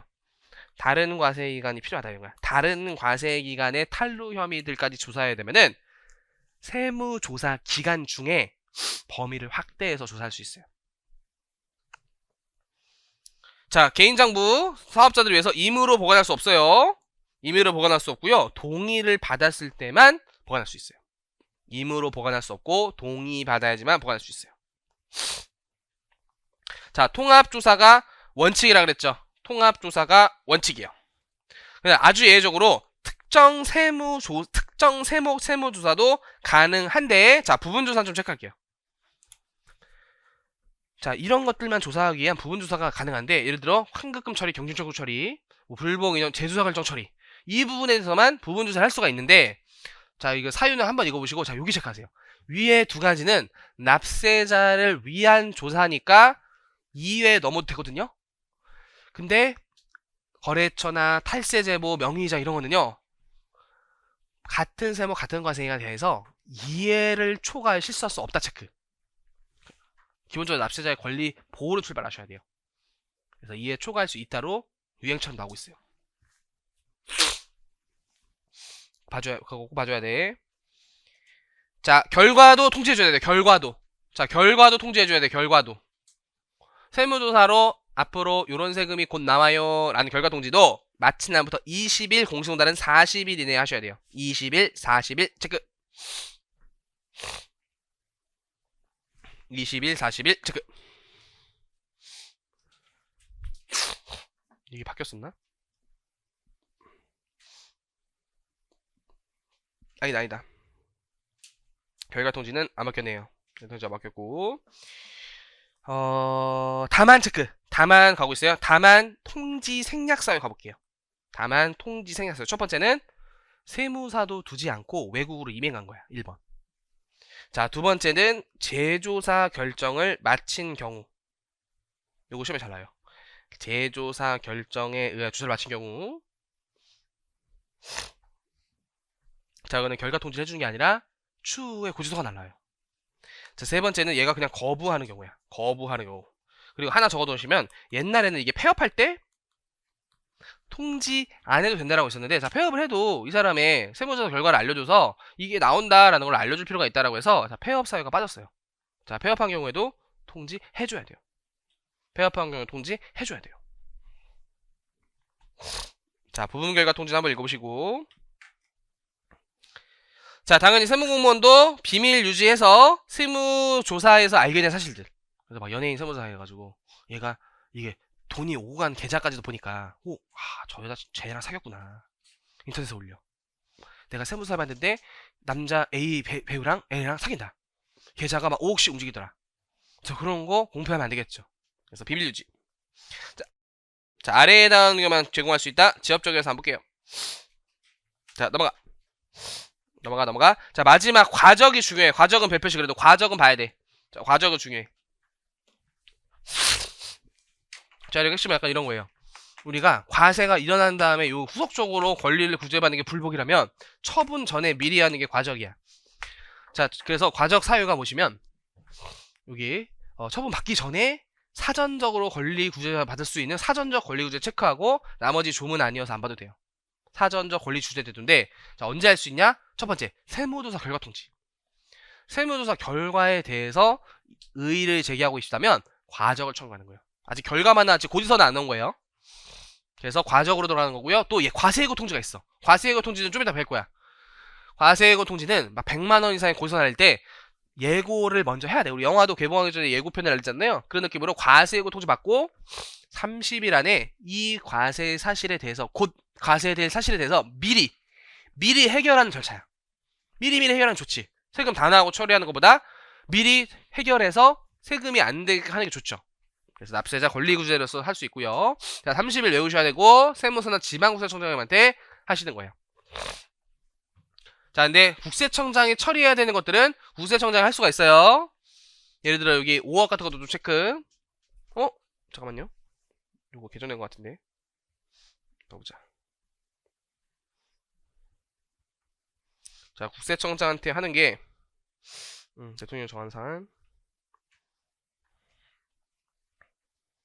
어딨냐? 안 보이네. 있다. 5억 맞네요. 5억. 쏘리 5억. 5억. 자, 5억 이상이면은 이제 국세청장님한테 할 수 높으신 분한테 할 수 있다는 거예요. 자, 넘어가시고. 자, 그리고 과세예고 통지하는 경우도 볼게요. 과세예고 통지에서 지역적인 건 안 봐도 되고, 자, 이게 제일 중요해요. 100만 원 이상의 고지서 날릴 때. 맞아. 10억에서 5억을 바뀌었어요. 10억에서 5억으로 바뀌었어요. 그러니까 소액 좀 금액 적은 것도 높으신 분한테 할 수 있다 이렇게 바꿔준 거야. 10억에 5억을 바뀌었어. 자, 배제 사유 암기하세요. 아래에 해당 경우에는 과적을 청구할 수 없다라고. 첫 번째는 납기 전 징수. 이거 망하고 이랬을 때야. 망했는데 무슨 과적이야. 수시부가 사유. 얘 탈세해서 쳐들어갔는데 무슨 과적이야. 통고처분, 벌금형 이런 거. 그래서 고발, 통고처분 관련 없는 세무에 대해서는 과적을 할 수가 있어요. 고발이나 통고처분은 세금 이슈가 아니라 벌금 처분이어서 과적이 안 된다는 거고요. 자, 3번 별표시. 자, 통지일부터 만료일까지 3개월밖에 안 남았어. 이거 자칫 과적에 대해서 심사를 하다가 3개월이 지나가 버리면은 더 이상 과세할 수 없는 세금이야. 그래서 3개월 이하 남은 거는 과적 배제돼요. 과적 배제. 저거 항상 시험에 나와요. 3번 별표시. 자, 상호합의 절차 요청하면 상호합에서 해결하는 거야. 과적이 아니라. 자, 재조사 결정에 의한 경우에도 거기서 처리하는 거예요. 과적이 아니라. 재조사 결정에 의한 조사를 하는 경우. 그래서 요 5가지 꼭 기억하도록 하세요. 자, 과정은 좀 중요해요. 이론적으로. 현실에서 많이 해요. 굉장히 많이 해요. 자, 만약에 과적 청구했을 때 효력. 첫 번째, 유보돼요. 결정이 유보돼요. 과적 결정이 있을 때까지 아직 유보. 왜? 과세가 잘못됐을 수도 있다는 거야. 자, 이것도 결정을 각하, 기각, 이동이랑 굉장히 유사한데 이거는 아직 처분이 없었기 때문에 각하기가 인용을 쓰지 않고 거부한다, 채택하지 않겠다, 채택한다 이런 표현을 써요. 위에 게 각하, 불채택이, 기각, 채택이 인용과 유사한 효력이 있는 거예요. 그래서 자, 30일 체크. 다음 셋 중 하나로 결정해서 30일 이내 통지하는 거예요. 재조사 결정도 가능하고요. 재조사 결정도 가능하고요. 자, 이런 거는 심사하지 않고 바로 결정하는 게 막 30일 지나서 하고 그랬을 때는 각하 같은 거, 각하가 아니라 여기 뭐지? 심사 거부 이런 거 하면 되니까 이런 거고. 자, 넘어가시고. 자, 세부사항 체크. 자, 근데 과세가 맞아. 세무조사 같은 것도 일단 이렇게 소통을 하니까 자, 이 정도 세금 나올 거예요를 대략 알 수 있어요. 거기에 이의를 제기하지 않는다면은 세무사 결과 통지를 받아들이겠다는 사람은 굳이 과적을 청구할 필요가 없겠죠. 그때는 조기 경정 시청할 수 있어요. 조기에 세금 빨리 고지서 알려주세요 이렇게 할 수 있다는 거야. 과적은 필수가 아니야. 억울한 사람은 받아들이지 않는 사람 하는 거지. 자, 과적 청구하지 않고 통지를 한 이런 분들한테 조기 경정 신청하면 즉시 결정하도록 되어 있어요. 즉시 결정 체크. 저게 2개월로 출제한 적 있어요. 조기 경정은 즉시 결정. 자, 넘어가고. 자, 보측은 진짜 더 체크한 거 보세요. 자, 보측은 진짜 체크한 거 보세요. 자, 이민 간 사람은 세무사 두고 가세요. 뭐 이런 거야. 이민 간 사람은 세무사 두고 가세요. 이런 거 납세 관리. 우리나라에 주소거서가 없으면 세무사. 근데 우리나라에 막 부동산 같은 게 여전히 있고 이러면은 세금 신고해야 되는 문제가 있잖아요. 세무사 두고 가라 이런 거고. 자, 10,000원 미만의 고지서는 안 보내겠대요. 10,000원 미만의 고지서는 인지세는 애초에 금액이 적어서 인지세 제외한 나머지 세금은 10,000원 미만이면은 없대요. 자, 포상금 보조로 외울게요. 자, 세파라치라 그래, 세파라치. 탈세 사실 신고하고, 현금 영수증 발행 안 하는 거 신고하고, 또, 이 사람 대표님 명의의 계좌가 아닌 다른 사람 명의의 계좌로 입금되고 이랬을 때 신고 많이 하는데, 자, 이때 20억에서 최대 40억 범위에 줄 수 있어요. 자, 1번 40억. 탈세의 자료, 중요한 자료를 제공한 자. 그래서 보통 이제 회계팀에서 그 회계장부 관리하던 사람이 맞아 떠가지고 신고하거나. 두 번째, 자, 불법 토토자금이야. 자, 이거 계좌에 있다가 압류되면 안 되니까 다 현금 인출해가지고 마늘밭에 숨겨놔. 마늘밭에 숨겨놓으면 포크레인 기사를 영입해야 되잖아, 그죠? 포크레인 기사님한테 뽀찌 좀 주면서, 자, 마늘밭에 200억 묻었어. 그 포크레인 기사님이, 세파라치로 이거 신고하겠다. 포상금 받아야겠다. 그래서 저기 마늘밭에 200억 있다. 그 사람한테 포상금 줄 수 있어요. 포상금 줄 수 있어요. 자, 2번인 경우에는 참고로 30억까지. 최대 30억이야. 최대 30억. 무조건 30억이 아니라, 그죠? 그래서 30억, 40억까지 주는 경우는 없고요. 자, 그 밖에 뭐 현금 영수증 같은 거 발행 안 하거나, 뭐, 여기 타인의 명의를 사용하여 사업하던 게 걸리고 이런 것들, 세파라치들이 하도 조지니까, 최근에 뭐가 하나 바뀌어. 바뀌어가지고, 하나 봐줄게요. 어딨냐? 포상금제도. 아, 이거 되게 지엽적이어서 시행령이구나. 그냥 현금 영수증 얼마 금액이 기준이 바뀌어. 근데 시험에 나온 적 없으니까 지킬게요, 그냥. 지키자. 그래서 나머지는 20억 이거만 외우세요. 40억, 30억, 20억. 나머지는 20억. 20억 사연은 한 번만 읽어주세요. 이게 잘 나오면 외우라고 하겠는데 아직까지 나온 적이 없어요. 자, 장부 5년간 보관해야 되는데 역외거래는 제척기간이 7년이니까 7년. 원래는 5년 보관, 역외거래 7년 보관해야 되고요. 안 봐도 돼. 자, 이거는 볼게. 자, 기부금 같은 거 가라로 막 영수증 끊고 이러면요, 그 기부금, 불성실 기부금 수령단체를 명단을 공개해 버리는 제도가 있어요. 자, 그 정도만 보시고요. 자, 여기서 2번만 체크할게요. 자, 조세범 처벌법에 따른 범죄로 유죄 판결이 확정된 죄로서 2억 원이나 포탈세에 있는 사람은 명단 공개돼요. 이제 세무서 같은데 이 사람의 이름, 대표, 주소 이런 거 공개돼요. 그래서 망신사를 줘가지고 세금을 내게끔 하겠다 뭐 이런 건데 잘 실효성은 없다고 평가되고 있어요. 그렇죠? 이 정도 안 된 사람은 그리고 이게 9시 뉴스에 보고되는 게 아니라, 그리고 일반인이 만약 보고된다 하더라도 우리가 알까? 그렇죠? 그래도 막 정윤돈 정도 탈세돼야지 우리는 알잖아. 윤도선 탈세했구나, 쓰레기 새끼다 막 이러면서 안 듣고 그럴 수 있지만, 일반인들이 탈세한 거를 다른 일반인들이 야, 우리 집 304호가 탈세했대 막 이러는 거를 모른다고. 그러니까 연예인 말고는 별로 타격이 없는 거야. 그래서 비판이 많아. 이 제도가 실효성이 없다 이런 비판이 많아요. 자, 넘어가시고. 자, 그래서 자, 불복 중에는 공개하지 말래요. 자, 불복 중에는 공개하지 말래요. 자, 됐어요. 자, 시간 관계상 우리 촬영팀도 일정이 있어가지고 여기 뒤에는 다 반복되는 식으로 해설을 다 달아놨으니까 모르는 거 있으면은 게시판에 여쭤봐주세요. 시강생들은 저 지나가다가 물어보시고, 그죠? 그래서 국세기본법은 일단 정말 세부적으로 보기보다는 법조문, 국기법도 양이 많은데 5문제 되는 거야, 그죠? 자, 그러면 5지문에 오니까 25지문 되는 거야. 생각해봐. 그죠? 법조문이 졸라 많아. 지금 법조문 봐더라도 몇 개가 있냐면요. 자, 국기법 법조문이 90조야. 근데 시행령은 더 많아. 그리고 한 조당 조문이 하나 있는 게 아니라 한 조당 막 10개씩 있는 것도 있어. 자, 그러면 몇백 개의 조문 중에서 25개를 내야 되는 시험일 때 얘네들이 지엽적으로 낼까, 중요한 걸 줄일까 이런 생각을 해보세요. 그죠? 국기법에 대해서. 그래서 너무 세부적으로 하기보다는, 근데 요즘 굉장히 좀 지엽적으로 나와서 이거 많이 한 거야. 옛날에는 국기법 4시간이었어요 정보할 때. 지금 10시간 하자고 이제 10시간, 그죠? 졸라 빡세. 근데 기출문제 풀어보면은 반복되는 지문이 특히 많아. 알겠죠? 반복되는 지문이 많기 때문에 문제 먼저 풀으셔도 돼요. 문제 먼저 풀어도 되고, 시험 직전에는 제가 카페에 추가 국기법 문제도 올려드릴게요. 타시험 문제도 올려드릴게요. 고생 많으셨어요.